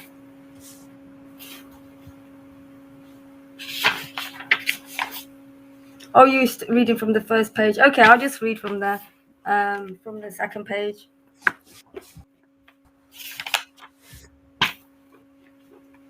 I offer my respectful obeisances to my spiritual master and well-wisher, Srila Bhaktivedanta Gaura Haridas, who is my Diksha and Shiksha Guru, who has awoken the Lord in my heart, allowed me to distinguish illusion from the truth for the benefit of myself and others. All glory to the Prampara. Okay. Hearing Srivas Pandit speaking in this manner, the Lord stood up and roared loudly with great joy. What have I just heard from you, Srivas Pandit? You have so much faith and love for Nitya.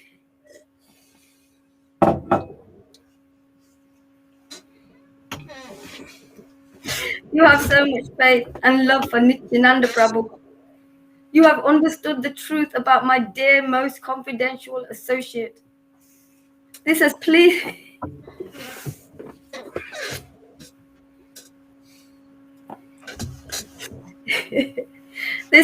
me so much that I grant you this boon.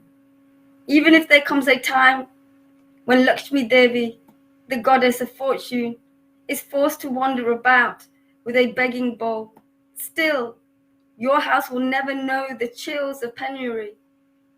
Everyone in your house, including your pets, dogs, and cats, will find complete shelter.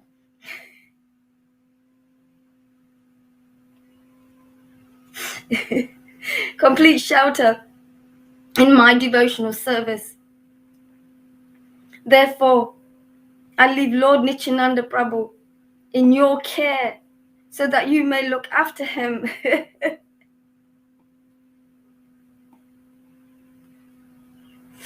So you may look after him and serve him properly.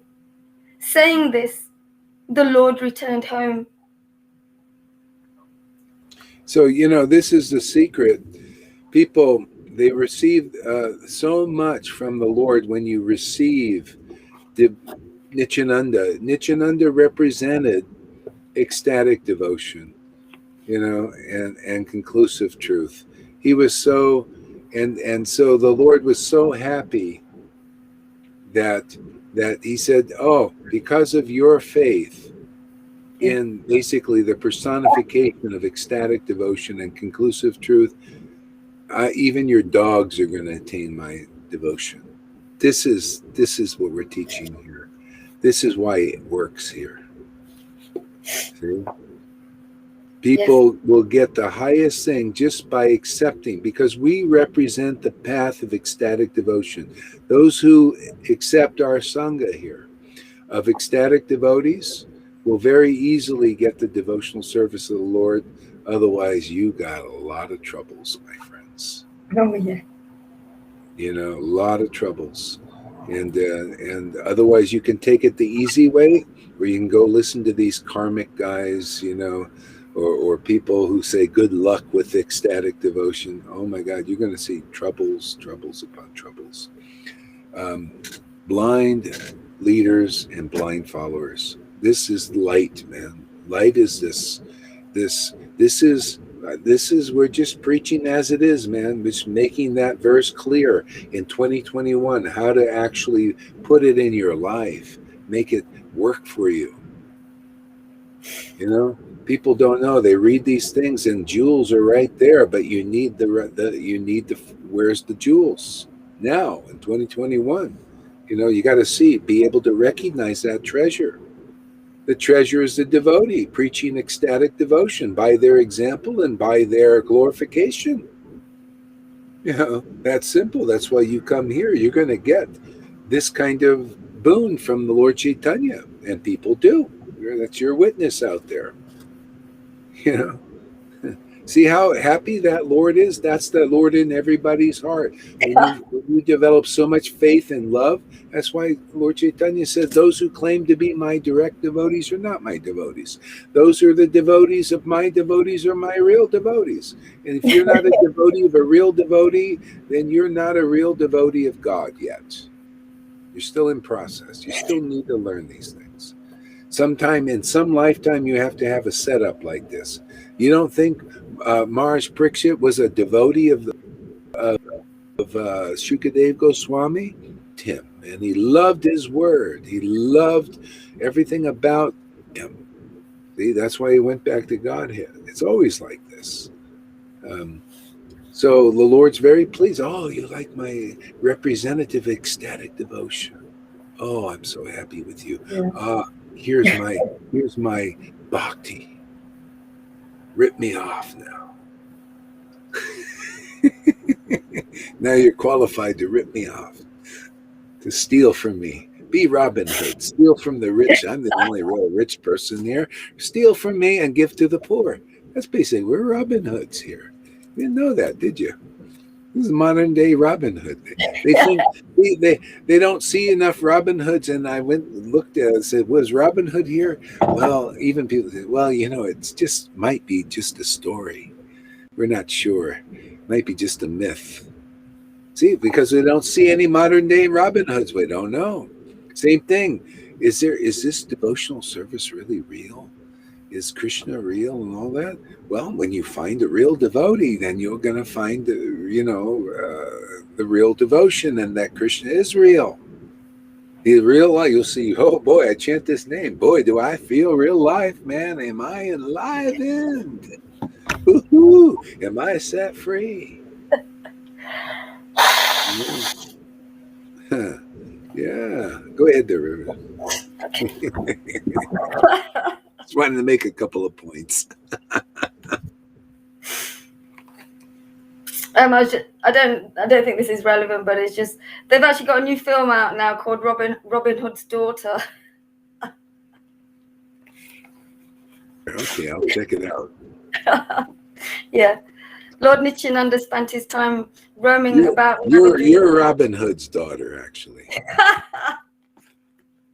Well, I'm in Nottingham. Lord Nityananda spent his time roaming about Navadvip. Sometimes he went to the Ganga to take a swim and happily allowed the currents to take him away.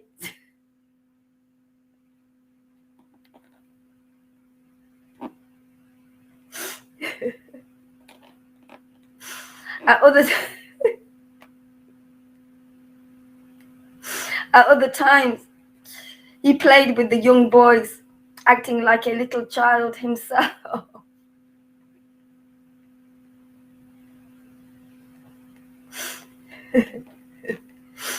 He would visit the house of Ganga Pandit and Muari Gupta, and then run to Lord Chaitanya's house, where Mother Sachi showered him with affection, absorbed in the mood of a young boy. And run to Lord Chaitanya's house, where Mother Sachi showered him with affection, absorbed in the mood of a young boy. Lord Nityananda. Lord Nityananda would try to catch Mother Sachi's feet, and she always tried to escape from him. Lord Nityananda would try to catch Mother Sachi's feet, and she always tried to escape from him. One night, Mother Sachi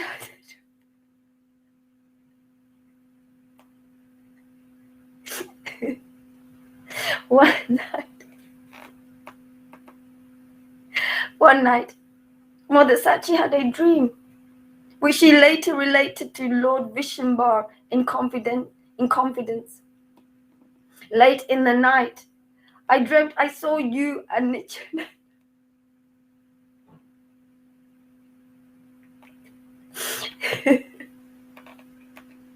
I dreamt I saw you and Nityananda. You were two 5-year-old boys running about playing and fighting.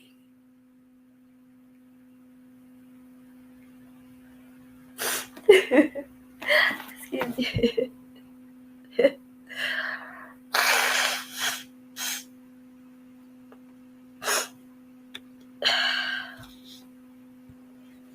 You collected a lot of treasure there, and you blow your nose now, and you cry and you laugh. Oh, you're getting a lot of wealth there, huh, Lalita? You remember, Remember, she couldn't cry before, and she said, "Why can't I have a laugh?" And then laughing is coming now, blowing, nose blowing. You're getting all. You're becoming Robin Hood's daughter.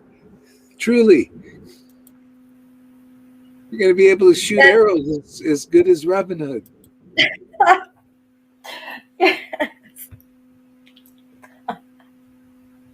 So eager for it, Maharaj. So eager to have that which is worth more than anything else in the world, Yeah. anything else anywhere. What else is there to hanker for, except this, Yeah. and to please you as my guru, please the Lord, as well. It's kind of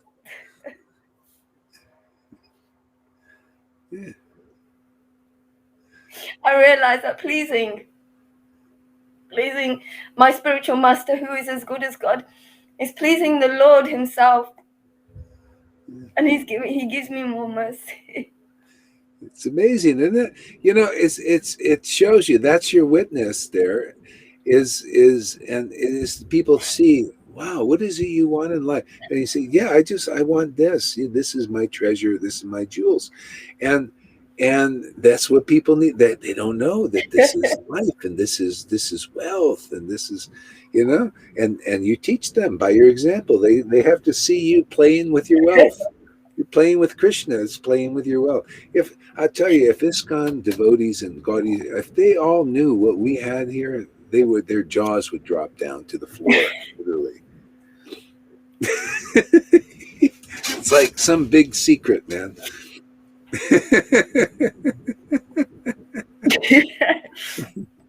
I found that if I be myself, Yeah. if I be my true self, no matter how much I don't want, because I think it's bad, or the more I do that, the more he gives me mercy, the more I speak my truth. Yeah. And I don't hold it back.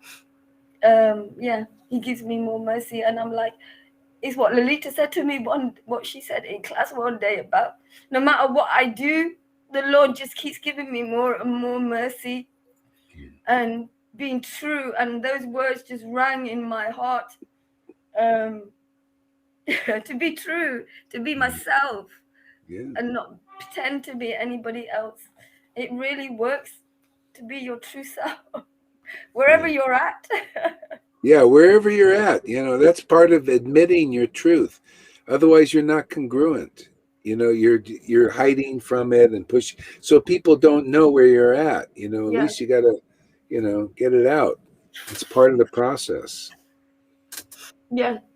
It was a bit of a challenge to start doing that, revealing your truth, being yourself, because you got those conditionings of, you're not a good person and you're not a bad, don't say that, and all of those things. Yeah. Thank you, Guru. Thank you, Guru Maharaj. Thank you, Lolita. Thank you, Sangha. Thank you, Karuna. She's always so honest, and that's so fantastic. I mean, Yeah. so fantastic. Okay.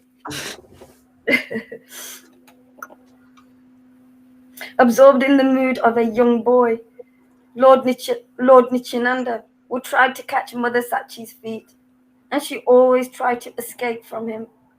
One night, Mother Sachi had a dream where she later related to Lord Vishwambar in confidence.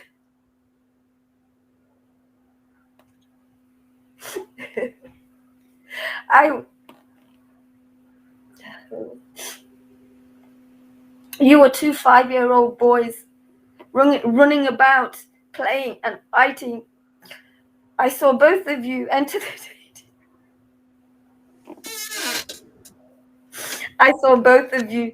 the deity room and then come out with the deities of Lord Balaram in your hand and the deity of Krishna in Nityananda's hand. The four of you then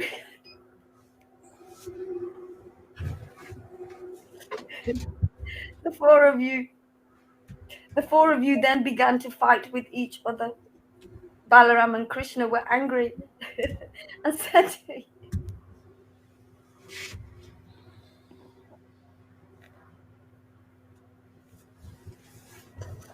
to you, "Hey, you cheaters, you imposters, get out of here. The house, this house, and this room belongs to us, and everything else here, like the sweets, curds, and milk, are all ours."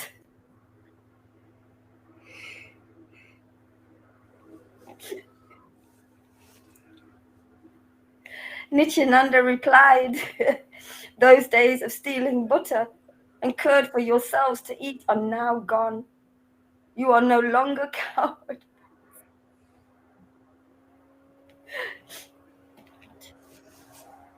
You have now become young brahmanas. So give up now your possessiveness, all your possessiveness about these sweet yogurt. Sorry, I'll read that again. You have become young brahmanas. So give up now your possessiveness about these sweet yogurt. About these sweets, sorry, yogurt and milk.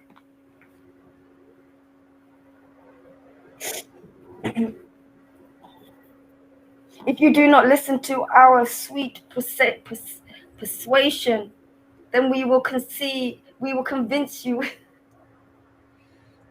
with a beating. If you do not listen to our sweet persuasion, then we will convince you with a beating. Who is going to tolerate your plundering and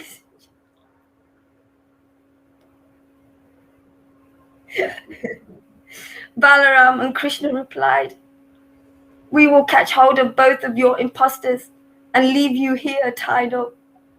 Who will blame us? Who will blame us for this? You go against the wishes of Krishna." Balaram and Krishna replied, "We will catch hold of both of you impostors and leave you here tied up. Who will blame us for this? You go against the wishes of Krishna." Lord Nityananda Prabhu then replied, "Who is afraid?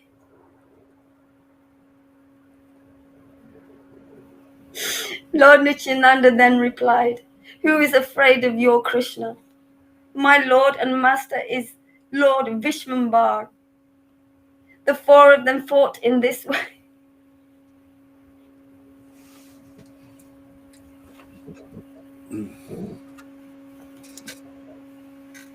The four of them fought in this way, snatching and eating the sweets and food from each other's hands and mouths. Nityananda called out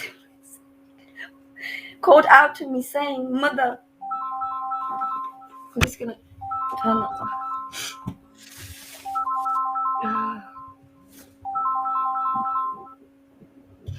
Karuna is Ranga.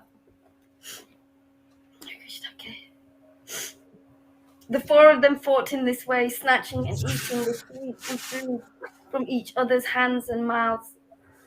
Nityananda called out to me saying, "Mother, bring my food. I'm very hungry."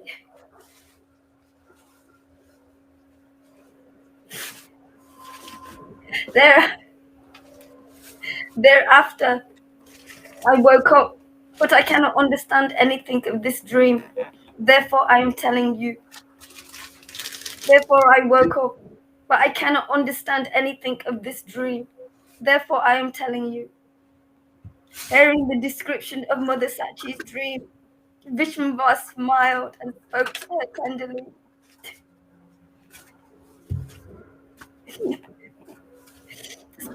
tenderly. "That was a nice dream you had, Mother. But do not tell this to everyone. Our deities are actually living and very potent."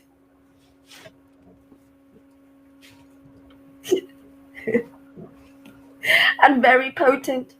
Your dream has increased and strengthened my devotion and faith in them. It is interesting that you dreamt like this, as I have been observing something strange, which I did not reveal before.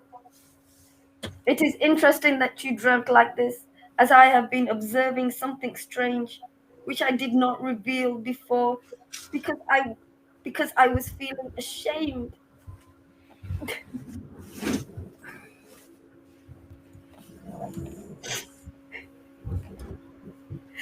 Because I was feeling ashamed.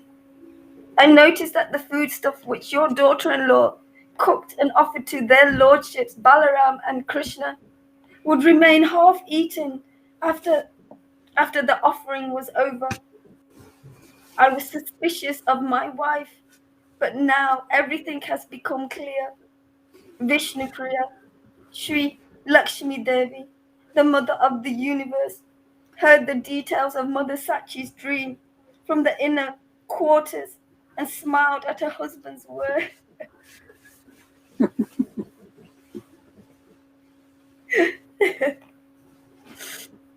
Vishwambar said, Mother, let me go and bring Nityananda right here. Bring Nityananda here right away, and you can feed him. Happily to hear this, Sachi Mata quickly began preparations for cooking.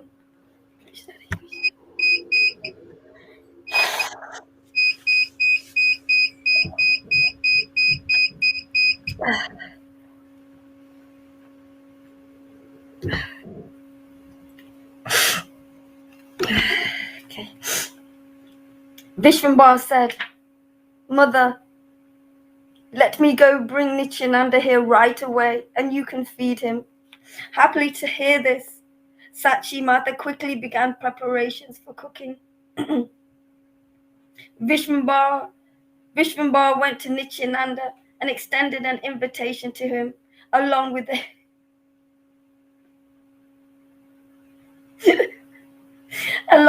warning. Today we are making a special offering to the deities, so please do not misbehave.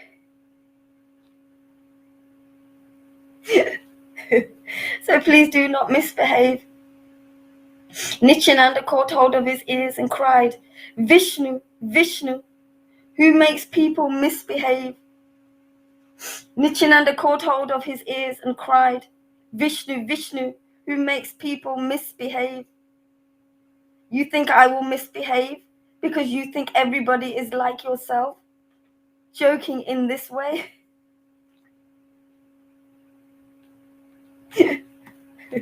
Joking in this way.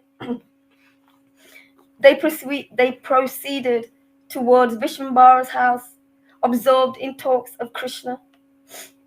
Krishna.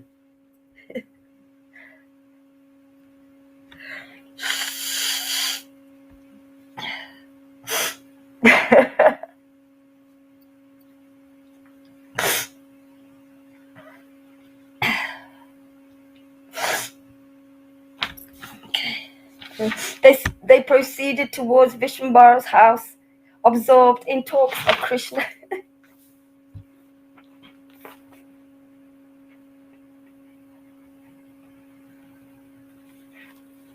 Entering the house, they were given water to wash their feet and then sat down to eat next to each other, surrounded by Gadaha Pandit and other friends. Sitting together in this way, Nityananda and Vishwambara looked exactly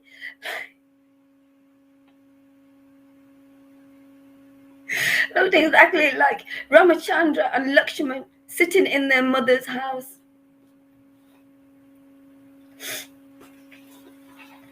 Their mood and affection for each other was identical, for they were the same person. So, entering the house, they were given water to wash their feet and then sat down to eat next to each other, surrounded by Gadaha Pandit and other friends. Sitting together in this way, Nityananda and Vishwambara looked exactly like Ramachandra.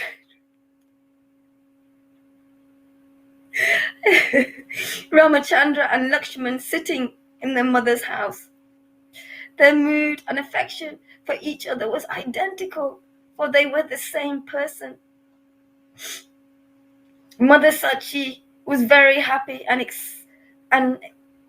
Mother Sachi was very happy and excitedly hurried to serve out 4 plates of prashadam for the 2 of them. When they returned, she found 2 young boys of 5 in the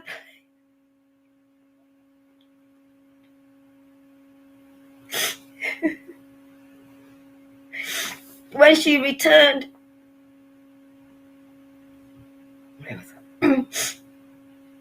Mother Sachi was very happy and excitedly hurried to serve out 4 plates of prashadam for the 2 of them. When she returned, she found 2 young boys of 5 in the place where Vishnumbar and Nichan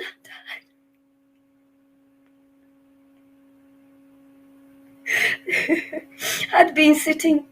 One of the boys had a blackish complexion and the other was very fair. Both of them were exquisitely beautiful, and both were without any clothing. Both of them were exquisitely beautiful, and both were without any clothing. One of them had 4 arms, which held the conch shell disc base.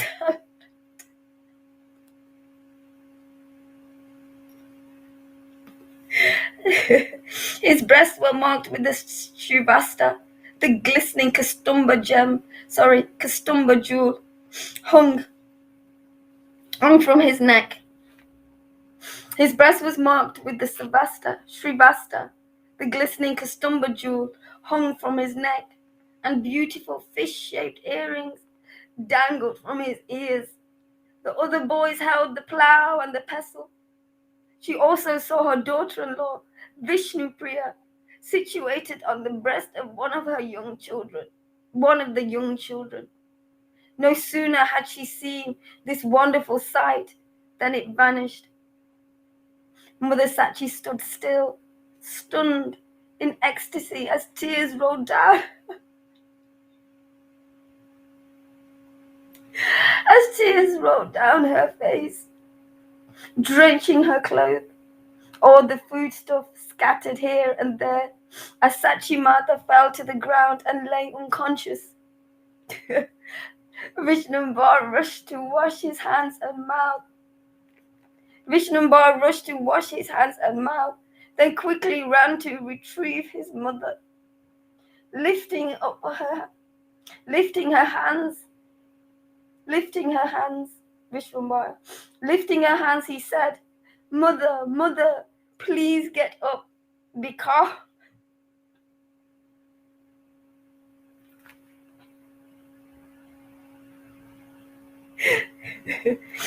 Be calm.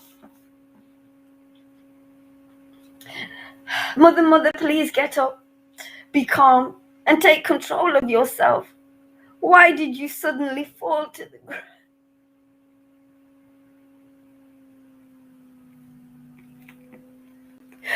Mother Sachi slowly regained consciousness and quickly tied her loosened hair. Without uttering a word, she went inside her room and began weeping. She was overwhelmed with ecstatic love for Krishna, and nothing else mattered to her. Her breath came in great sighs, and her body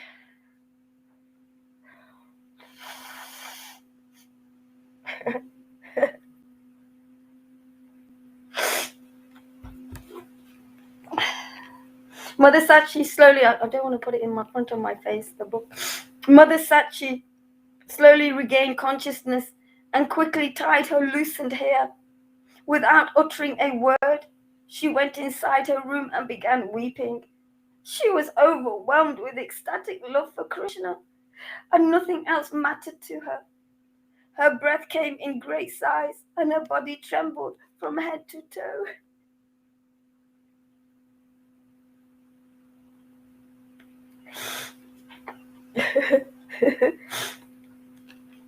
Mother Sachi slowly regained consciousness and quickly tied her loosened hair. Without uttering a word, she went inside her room and began weeping. She was overwhelmed with ecstatic love for Krishna, and nothing else mattered to her.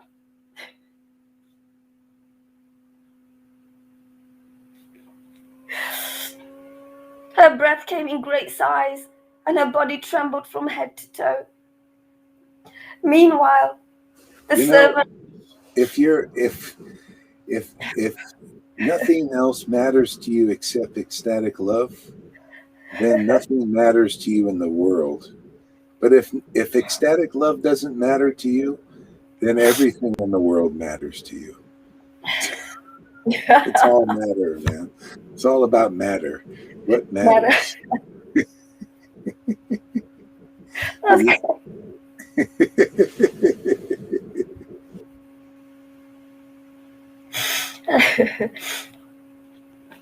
Okay.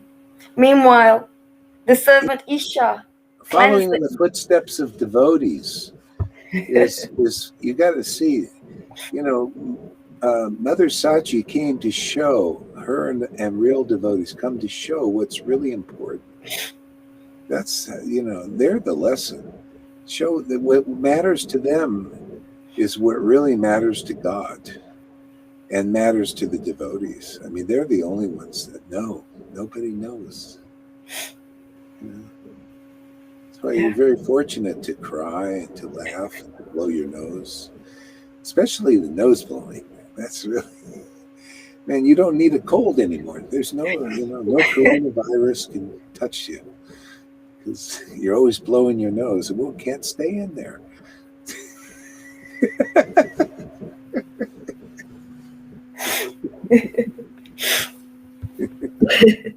We got the cure for the coronavirus. Yeah. Oh, it doesn't matter. Okay. I remember watching you in Mayapur, Maharaj, blowing your nose with that huge sheet. You used to have this big sheet. And I used to make that face. Oh, but I got used to it. I got over it. And here's me using both of them. I've got just using both of them. I don't care. I just don't want my mucus to land on the book. Really, that's all. Okay. Meanwhile, the servant Isha cleansed the eating room. He collected the remnants of food that had been scattered all over the floor and ate them all. Truly, Isha is extremely fortunate, for every day he performs such wonderful activities. Yet he remained like a simple servant, and thus no one knew that he daily perceived the highest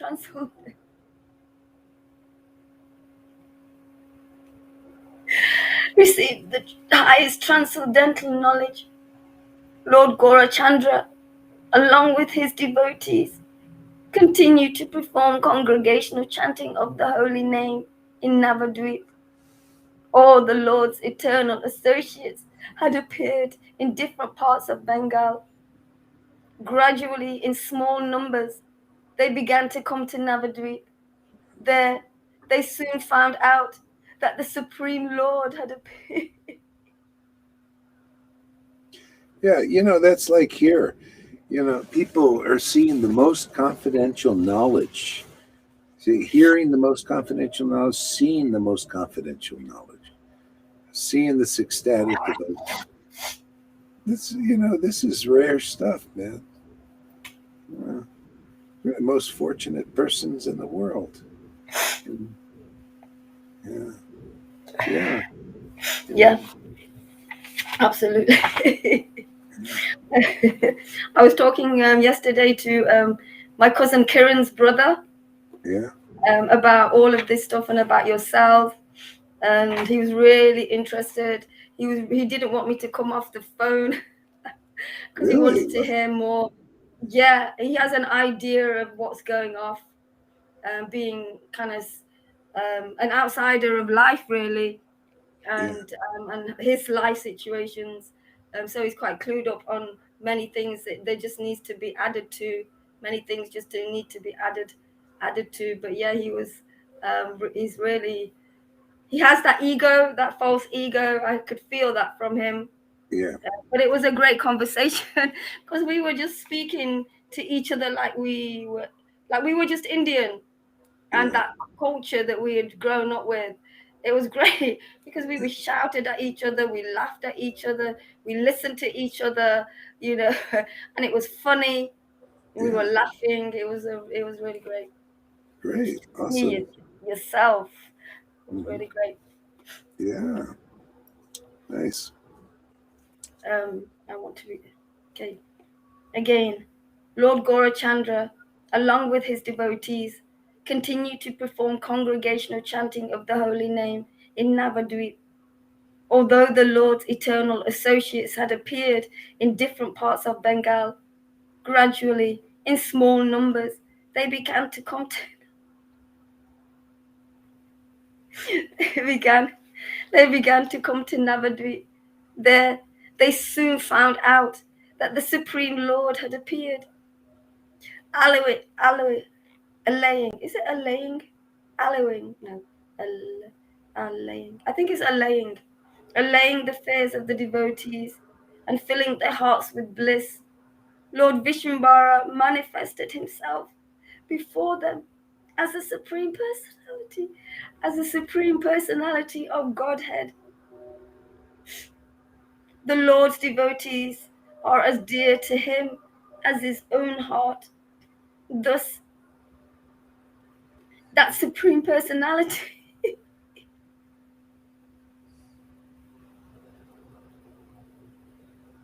that supreme personality who is intensely sought after throughout Vedic literature, mixed unreservedly with his devotees. Okay, the Lord's devotees are as dear to him as his own heart. Thus, the supreme personality who is intensely sought after throughout the Vedic literature, most reservedly with his devotees. He embraced them all so lovingly that each one felt as if he alone was the most prominent of the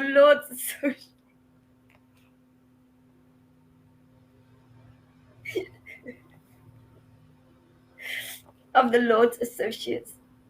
The Lord regularly visited his disciples in their homes, where he would exhibit to them his four-handed form.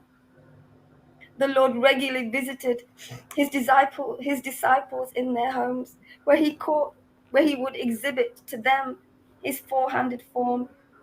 Sometimes he went to Ganga Das Pandit's house, or to Muari Gupta's house, and at other times he visited Srivas Pandit. However, all the while, the Lord's constant companion was Nityananda Prabhu. However, all the while, the Lord's constant companion was Nityananda Prabhu, from whom he could not bear to be separated. Lord Nityananda was always engrossed in playing in the playful mood of a young boy, and Vishnumbara wholeheartedly reciprocated with him in the same way. He visited Srivas Pandit. However, all the while, the Lord's constant companion was Nityananda Prabhu, from whom he could not bear to be separated.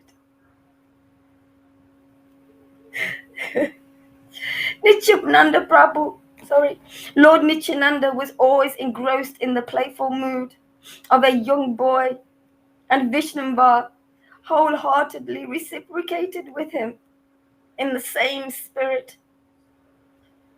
According to their particular faith, various devotees saw Lord Chaitanya appear before them in different incarnations: Matsya, Kurma, Varaha, Vanama, Nishinga, etc. According to their some days The Lord was absorbed in the mood of the gopis and wept constantly, oblivious to the passage of time. Other days, he felt like Uddhava and Akura, while at other times, he felt like Lord Balaram and demanded that wine to be brought to him. Sometimes, sometimes he was filled with the emotions of Lord Brahma and began chanting hymns, falling on the ground. Another time, feeling like Prahlad Maharaj, he offered prayers to the Supreme Lord. In this way, Lord Chaitanya tasted and floated on various waves of devotional ecstasy.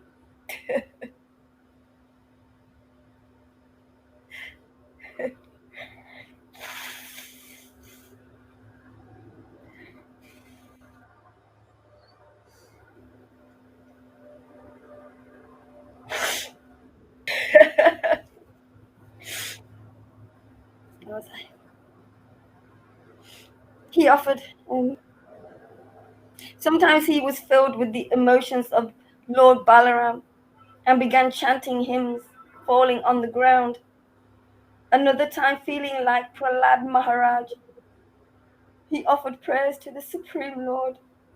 In this way, Lord Chaitanya tasted and floated on various waves of devotional ecstasy.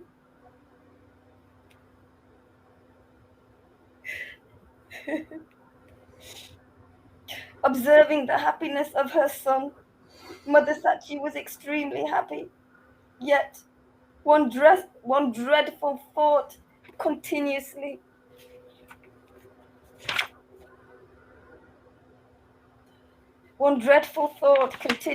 interrupted her cheerful mood.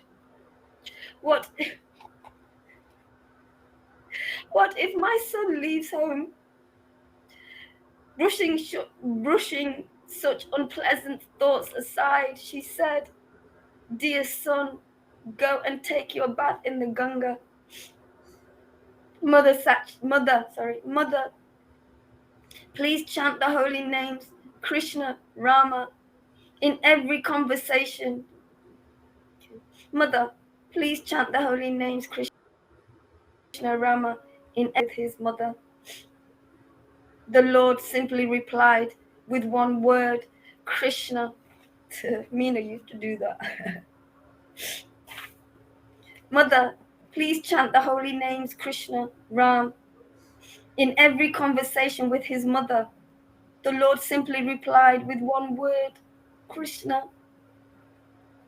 This super excellent transcendental pastimes of the Lord's,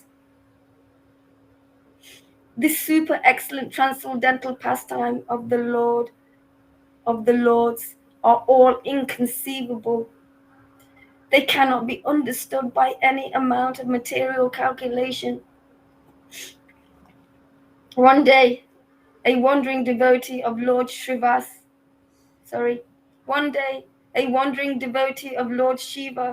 passed by, singing the glories of his Lord, while dancing blissfully around and around.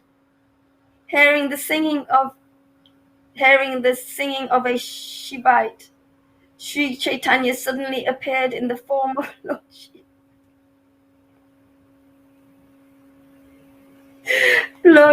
Lord Chaitanya suddenly appeared in the form of Lord Shiva, with great matted locks of hair piled upon his head, jumping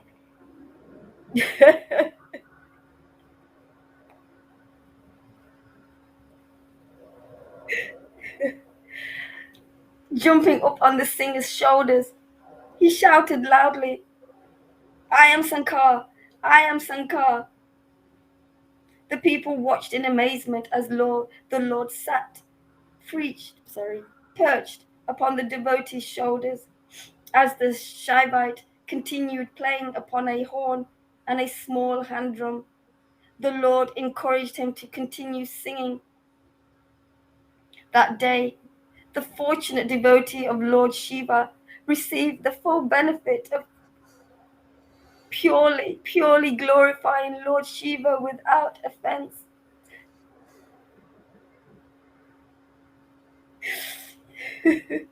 That day, the fortunate devotee of Lord Shiva received the full benefit of purely glorifying Lord Shiva without offenses.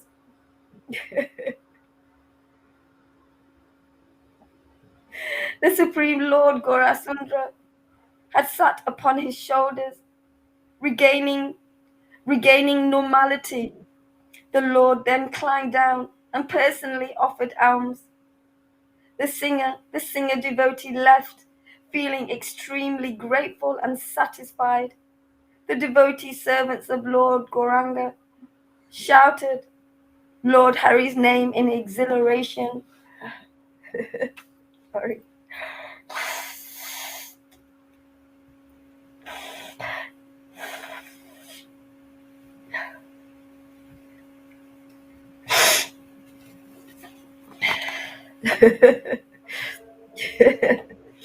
The people watched the. Oh no, Maharaj. Yeah. Do you want to read a little bit, Lilita? Yeah. Yeah. I'm just in such a wave of pain, Guru Maharaj. Today. I Oh, just okay. had a Then bad wave. Pain. okay. I'm sorry. You want to read a little more, Tom? You want to read a little bit? Yeah. Go on, Tom. Okay. I feel very relaxed now with this situation. Guru Maharaj being relaxed, Lalita relaxed. Everyone can respect his own mood, and I feel it's very nice. Okay. Continue on, River. Continue on. Okay, Maharaj. It's too relaxed, maybe. Okay. So I'm going to start from here. That day, the fortunate devotee of Lord Shiva received the full benefit of purely glorifying Lord Shiva without offenses. The Supreme Lord Gaurasundra had sat upon his shoulders. The Supreme Lord Gaurasundra had sat upon his shoulders, regaining normalcy. I don't think I'm saying that properly, but regaining normal. The Lord then climbed down and personally offered alms. The singer devotee left, feeling extremely grateful and satisfied.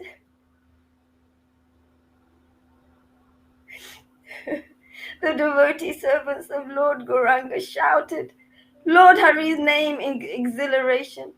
The devotee servants of Lord Gauranga shouted Lord Hari's name in exhilaration, feeling a surge of devotional ecstasy in the Lord's company. The Lord said, "You, my brothers, please hear the essential conclusion of all the scriptures. Why should we waste our nights in useless activities? Let us make a firm resolution. Let us make a firm resolution from today to spend our nights engaged in the most auspicious of activities, chanting the Lord's name. By performing the congregational chanting of Lord Hari, all of us will drown in a divine deluge of devotional ecstasy, like the gushing flood of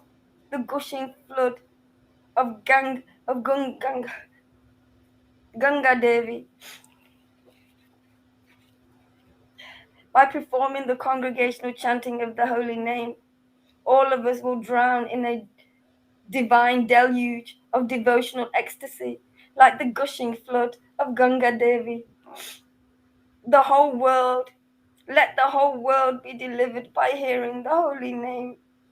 In that way, you will all become everyone's spiritual life giver and beloved treasure. Let the whole world be delivered by hearing the holy name. In this way, you will all become everyone's spiritual life giver and beloved treasure.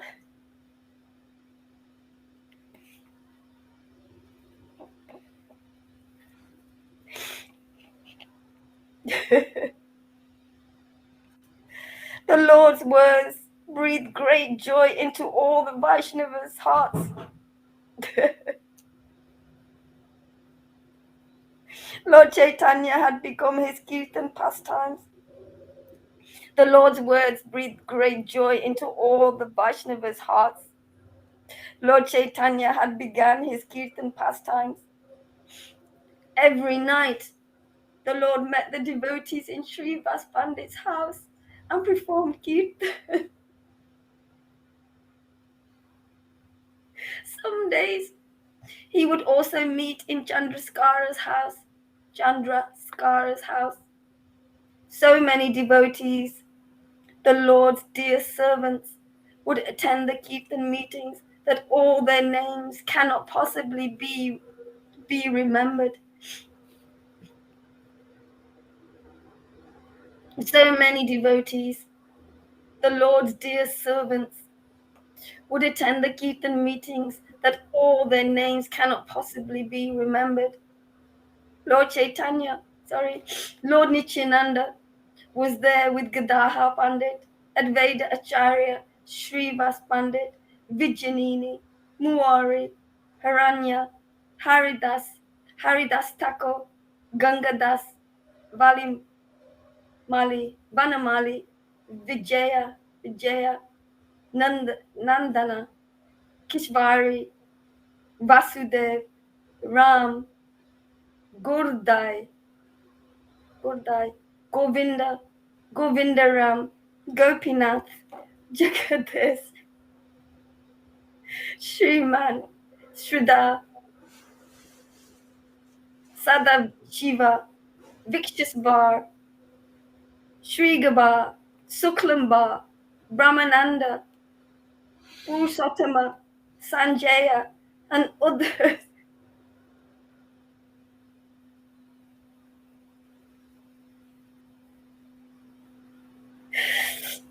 And others. The Lord was always surrounded by these devotees who always accompanied him in kirtan and dancing.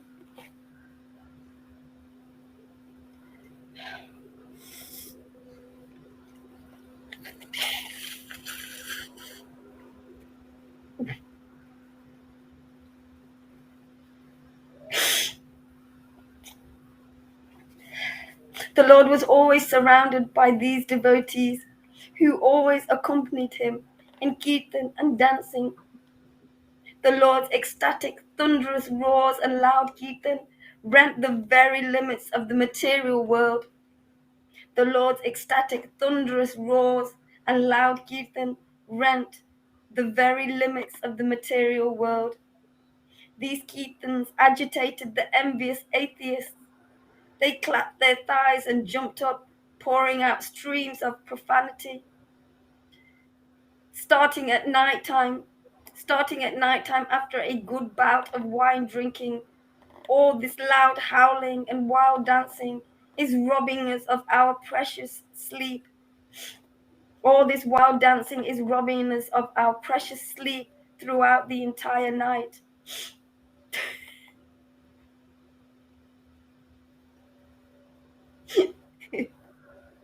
These imposters entice women to themselves with their hypnotic enchantments and enjoy them the whole night. These atheists were consumed in their own fire of hate.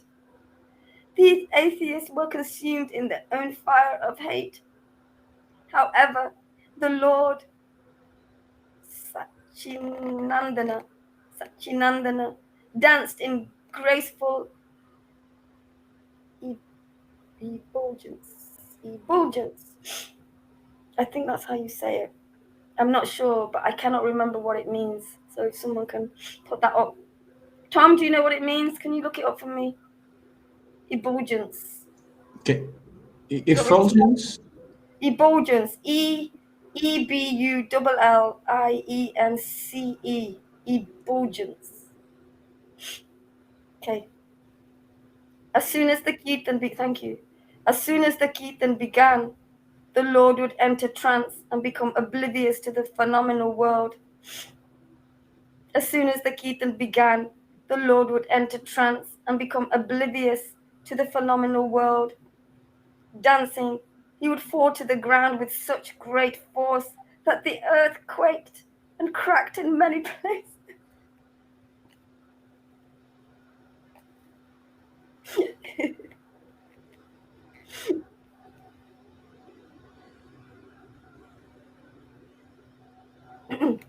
The devotees would look at him, stunned in fear, as the Lord's tender body contacted the hard surface.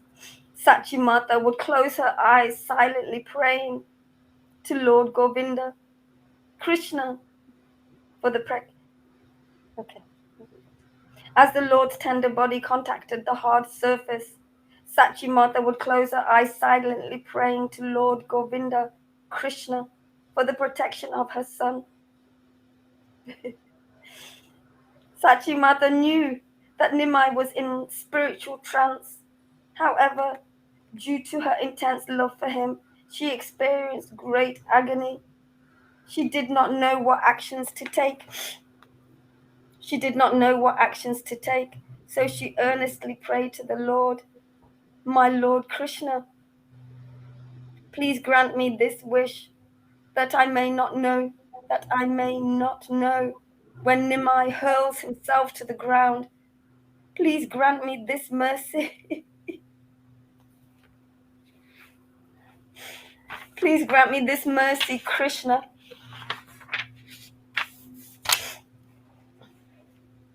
Although for Nimai there is no pain, but only actual blissfulness, I will be happy to remain unaware of all this.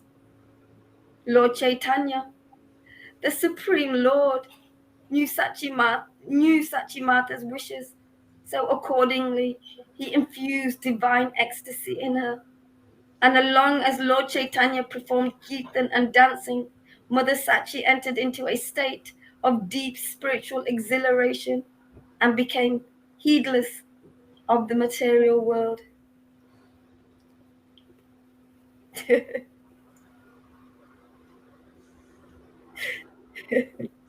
This word means boiling, an overflow.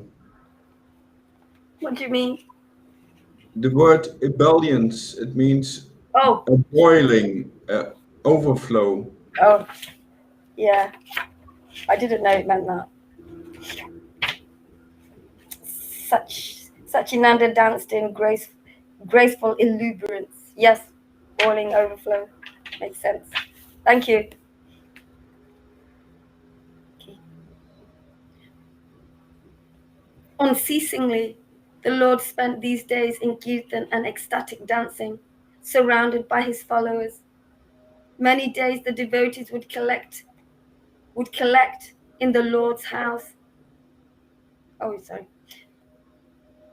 Many days the devotees would collect in the Lord's house and began loud sankirtan while the Lord immersed himself in dancing.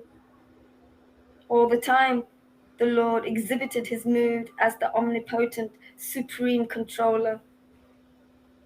All the time, the Lord exhibited his mood as the omnipotent, supreme controller. Then, at other times, he wept in humility, saying, "I am your servant. I am your servant. I am your servant."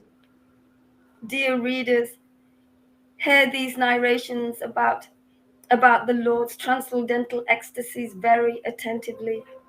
For in the entire creation, there is no one who can dance so gracefully as Lord Chaitanya. Similarly, the beautiful and exuberant singing of his associates, which accompanies his dancing, is also incomparable.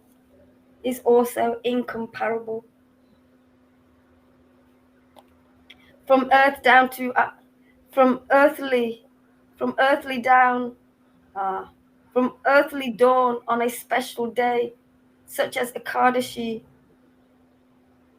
Devashi, I don't know what Devashi is, Divishi, and Vishnu Tattva appearances. From early dawn on special days such as Ekadashi, Devadasi, Devidasi, and Vishnu Tattva appearances, Lord Chaitanya assembled all the devotees in Srivas Pandit's house and began enchanting everyone with his jubilant dancing. In the house of that most fortunate soul, Srivas Pandit, a melodious tumult of the holy name of Govinda and Gopala went up into the atmosphere. Different Kirtan groups came forward from the assembled devotees. Okay, I'll read that one again. From the early dawn on special days such as Ekadashi, Devashi, and Vishnu Tattva appearances, Lord Chaitanya assembled all the devotees in Srivas Pandit's house and began enchanting everyone with his jubilant dancing. In the house of the most fortunate souls, Srivas Pandit, a melodious tumult of the holy names of Govinda and Gopala went up into the atmosphere. Different Kirtan groups came forward from the assembled devotees.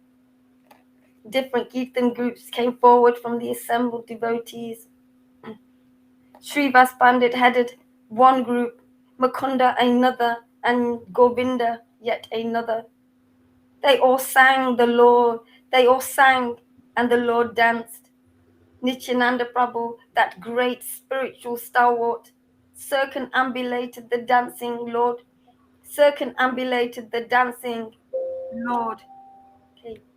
Nityananda Prabhu, that great spiritual stalwart, circumambulated the dancing Lord, while Advaita Acharya stealthily lifted the dust from the ground where the Lord danced and put it on his head. Yeah, and put it on his head. Gadaha Pandit and others experienced divine exhilaration and looked at the Lord with tearful eyes. Hear now of how Kirtan was performed to the accompanying Lord's magnificent dancing. Hear now of how Kirtan was performed to accompany the Lord's magnificent dancing. Often, the holy name was sung in Bratyari Raga. Bratyari. Does anybody know that word? Do you know that word, Tom? Bratyari. It's a Sanskrit word. Often the holy name was sung in Bratyari Raga. I'll find it after. Okay. The directions resounded with the singing of the holy name, Govinda. The directions resounded with the singing of the holy name, Govinda. Mahaprabhu danced in accompaniment, lost in his scintillating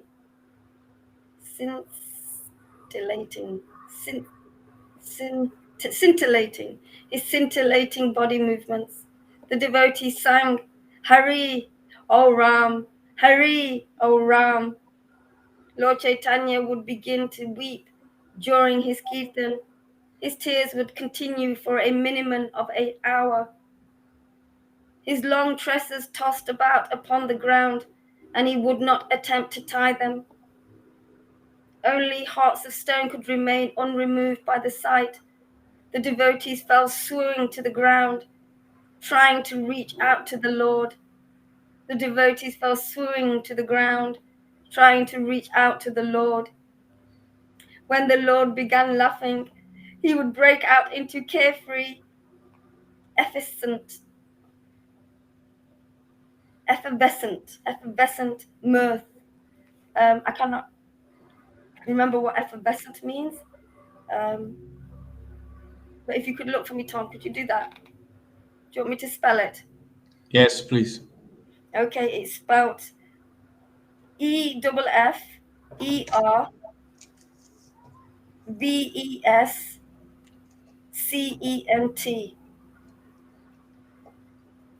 carefree, effervescent mirth, which would infect everyone with ecstatic joy for hours. Which would infect everyone with ecstatic joy for hours. Lord Chaitanya, being surcharged with the mood of servitorship, would be unaware of his own divinity. Lord Chaitanya, being surcharged with the mood of servitorship, would be unaware of his own divinity. Jubilantly he would repeat, I am victorious, I am victorious.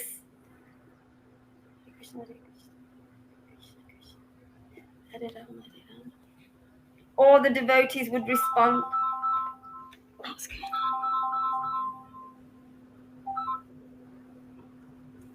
on? Karuna, if you're there, could you just call my dad, please? That word, that word also means to boil over. It's the same. Okay. Okay. Thank you, Tom. Lord Chaitanya, being surcharged with the mood of servitorship, would be unaware of his own divinity. Wonderful. Jubilantly he would repeat, I am victorious, I am victorious. All the devotees would respond the same in chorus. At intervals, the Lord sang out loudly that it sounded as if the entire universe would split open. At intervals, the Lord sang out so loudly that it sounded as if the entire universe would split open. Sometimes he became heavier than the earth, and it was impossible for anyone to hold him. Then, in a moment, he would lose all his weight. He would lose all his weight.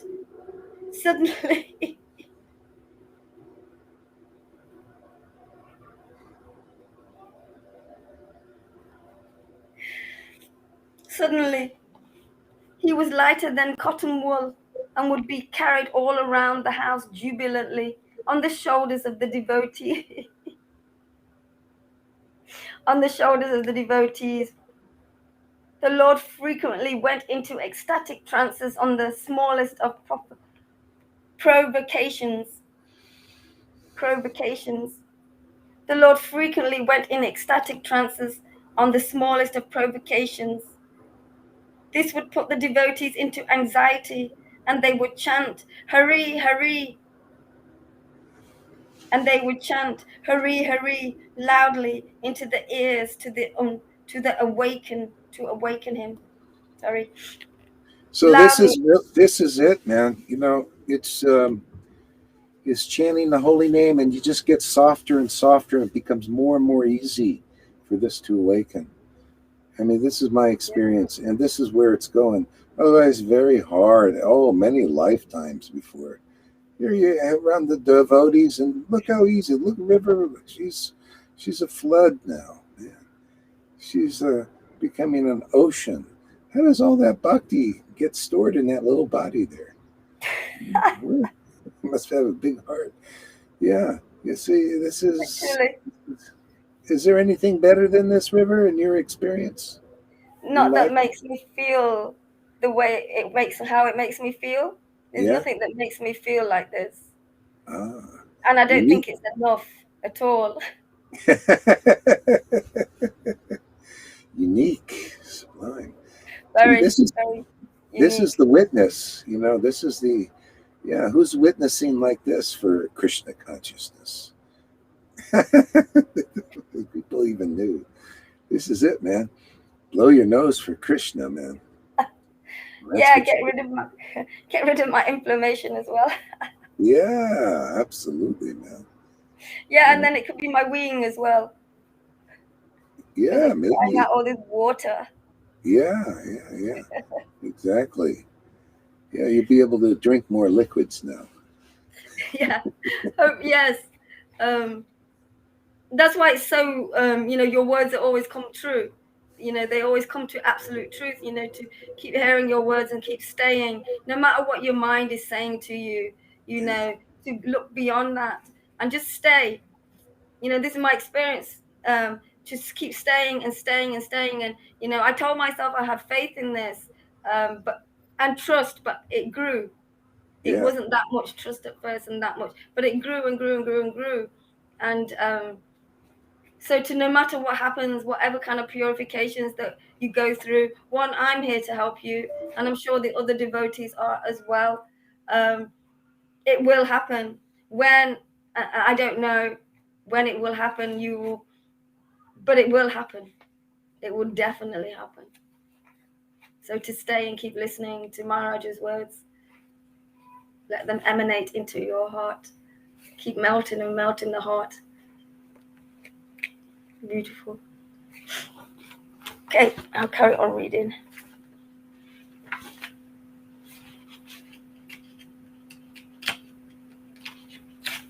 Okay.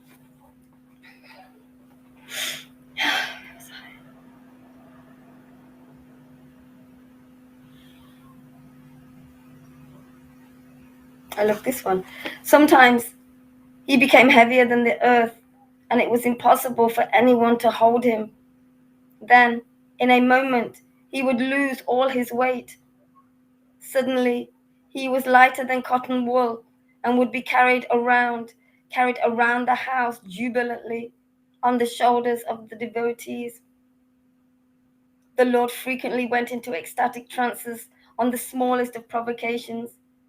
This would put the devotees into anxiety, and they would chant, "Hari, Hari," loudly into the ears to awaken him. Then sometimes his entire body would shiver uncontrollably. His teeth would chatter like a little boy out on a winter's morning. The next moment, he was drenched in cold sweat, as if Mother Ganga was flowing out of his pores. The next moment, he was drenched in cold sweat, as if Mother Ganga was flowing out of his pores. Then, his body would suddenly become burning hot, drying up all the cooling sandal paste applied to his person.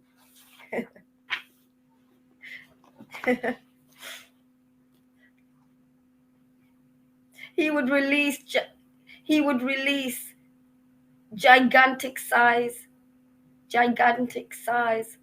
and then throwing asunder the devotees, he would attempt to catch hold of their feet. At this, all the Vaishnavas would try to escape the Lord. The Lord liked to sit and rest against Nityananda, and sometimes lifting up his lotus feet, he would look smilingly at the devotees. The devotees would immediately see the chants offered by these pastimes. The devotees would immediately see the chants offered by this pastime and would dash to loot the priceless treasure. The priceless treasure of the dust of the Lord's lotus feet. The devotees would immediately see the chants offered by this pastime and would dash to loot the priceless treasure of the dust of the Lord's lotus feet. Sometimes, when Lord Chaitanya blissfully rolled on the ground as the devotees glorified Krishna, Advaita Acharya might say, "Oh, you thief, you have now crushed your pride. Oh, you thief, you have now crushed your pride." When Lord Chaitanya danced vigorously, the earth quaked, and the devotees looked around in apprehension. But when he danced with graceful posture, he looked like the divine Krishna, the son of Nanda Maharaj. When Lord Chaitanya danced vigorously, the earth quaked, and the devotees looked around in apprehension. But when he danced with graceful posture, he looked like the divine Krishna, the son of Nanda Maharaj. Sometimes he roared with the roar of 10 million lions, but he would carefully protect the devotees' eardrums. Often, some devotees, but not all, could be seen, the Lord could be seen. But not all could see the Lord moving in the air, a little above the ground, elevating, moving in the air, a little above the ground. He would stare at the devotees with eyes turned bright red by feelings of extreme ecstasy. They might be shocked at first, but would flee away laughing. That's great. Something just happened here. Okay. They might be shocked at first, but fleed away laughing. Vishwambar would become restless with ecstasy and dance, lost in himself. He might catch someone's feet and sometimes even clamber upon his head. He would drape himself around. He would drape himself around someone's neck, weeping, and the next moment might climb onto his shoulders. Again, overcome by a youthful mood, like a playful lad, he might become restless and make sounds of musical instruments with his mouth. He would shake his foot and laugh continuously.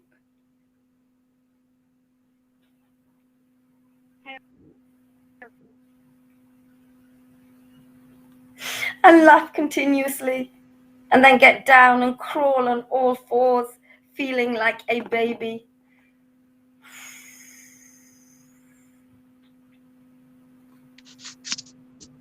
It's a great festival. All times, Vishwambar entered into the mood of Shamananda Krishna and stood for hours in the Tribhanga position. What's the Tribhanga position, Maharaj? Do you know? Oh, try this. Krishna with the flute. Krishna with the three bends. Yeah. His body bent in three. Yeah. His body bent in three places. He would meditate for some time and then play the flute melodiously. He would look just like Krishna, the moon of Vrindavan. When he came out of his mood, he again felt like the Lord's servitor and wept. When he came out of this mood, he again felt like the Lord's servitor and wept. With utmost humility, he would beg everyone wanting to serve their feet. The Lord sometimes bent his body like a wheel, his feet touching his head, remaining like this for long hours. He expressed all his ecstatic moods in wondrous ways, exquisitely dancing, immersed in the bliss of chanting his own names. He expressed all his ecstatic moods in wondrous ways, exquisitely dancing, immersed in the bliss of chanting his own names. His body trembled as he made frequent roaring sounds, and then, becoming unsteady, he would fall to the ground with a crash. A dancing, resplendent golden figure. Suddenly, he would be seen multicolored.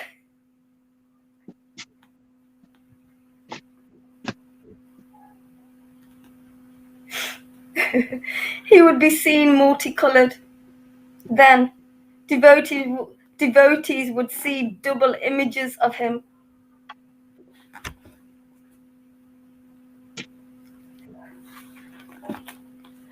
The Supreme Lord Chaitanya exhibited these extraordinary displays of ecstatic emotion, totally under the influence of his mood as a Vaishnava devotee.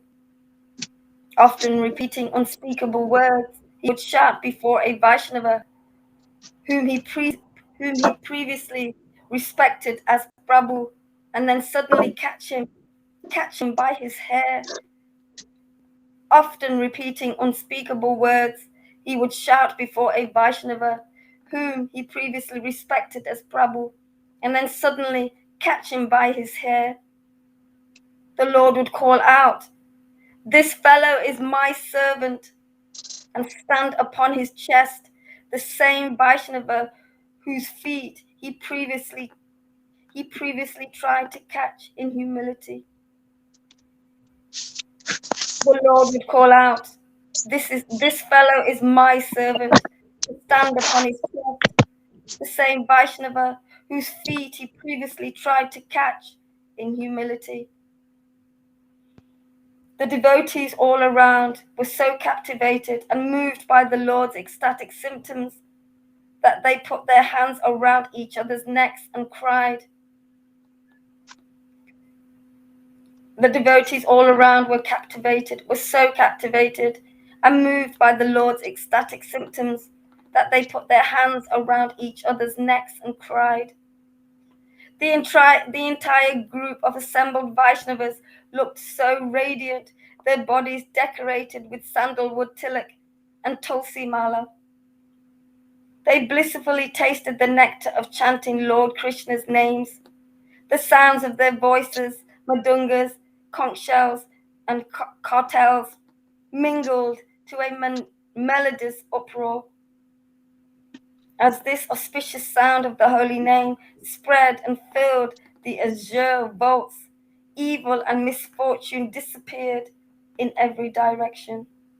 Azure Yeah, vaults. isn't that nice how that works? You know, evil and misfortune disappear with ecstatic chanting. You know, it's the best thing. You know, and that's why you feel, you know, the evil. You know, evil just disappears. Just fades away. It's not prominent. Yeah. It's stronger than anything. You know, the evil path, you know, even the good people trying to be good, you know, good people and trying to good deeds, all that fades away. And this is where this is the truth, man. You know, people preaching karma, you know, like that guy writing a whole book on karma. It seems laughable.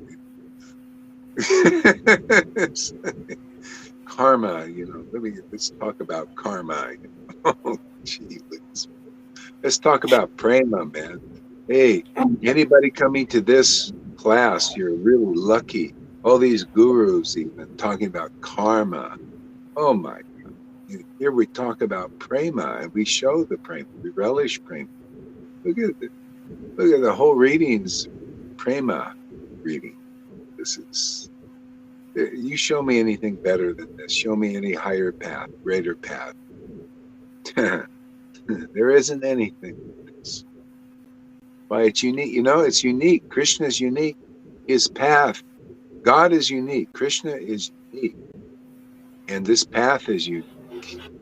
You cannot imitate it. It is very unique. Prema Bhakti. You can't glorify it. It's the only truth that will really set people free. Set people free. So this, you know, go boldly, you know, when you just laugh at these people preaching about karma, when this is that is so offensive. It is totally offensive to preach about karma. You know, it's totally offensive to Krishna when prema is here, man. Teach these offenders a lesson.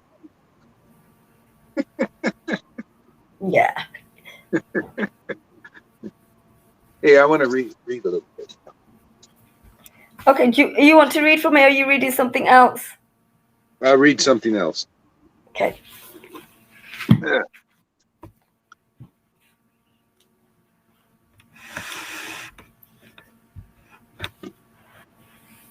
Yeah, it's so nice, you know, that reading the pastimes of Lord Chaitanya brings that life back into this world. Otherwise, where is it? Where is it? It brings that kind of bhakti back, kind of ecstasy. All right, so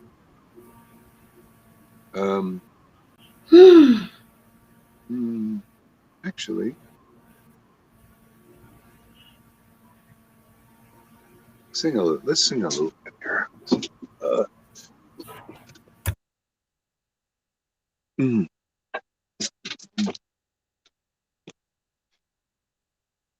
Is there anything in the chat?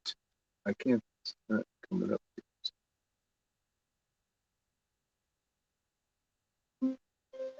Bluetooth connected.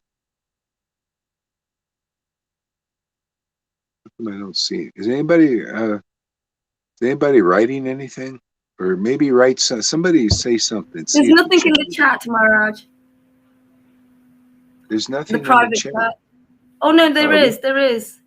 Lolita said, "Still following here." Amy saying, "Blow your nose for Krishna," a new slogan. New slogan. And Krishna Das saying Hare Krishna. Tom put up the whole meaning of effervescent. Okay, great, awesome. All right, let's see. Let's do this here. Hare Krishna.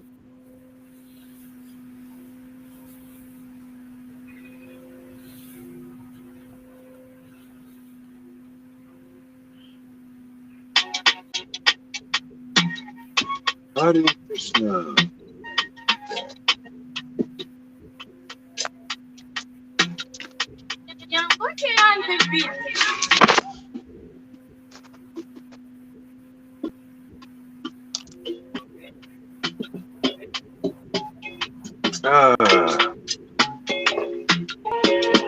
Hare Krishna, Hare Krishna, Krishna Hare Hare,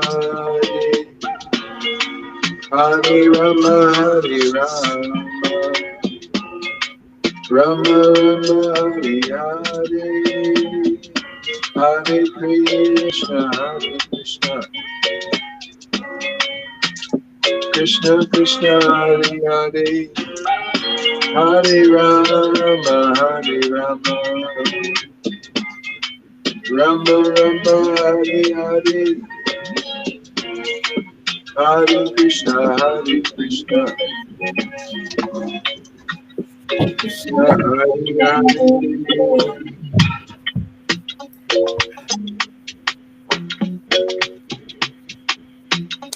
Hare Hare, Hare Krishna, Hare Krishna, Krishna Krishna, Hare Hare, Hare Rama, Hare Rama, Rama Rama, Hare Hare. Mute your mic there. Yeah. Hare Krishna, Krishna Krishna, Hare Hare, Hare Rama, Hare Rama, Rama Rama, Hare Hare, Hare Krishna, Hare Krishna, Krishna Krishna, Hare Hare, Hare Rama, Hare Rama, Rama Rama, Hare Hare, Hare Krishna, Hare Krishna, Krishna Krishna, Hare Hare, Hare Rama, Hare Rama, Rama Rama, Hare Hare, Hare Krishna, Hare Krishna, Krishna Krishna, Hare Hare, Hare Rama, Hare Rama, Rama Rama, Hare Hare, Hare Krishna, Hare Krishna, Krishna Krishna, Hare Hare, Hare Rama, Hare Rama, Rama Rama, Hare Hare, Hare Krishna, Hare Krishna,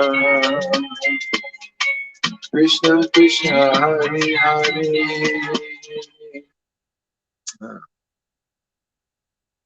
Okay.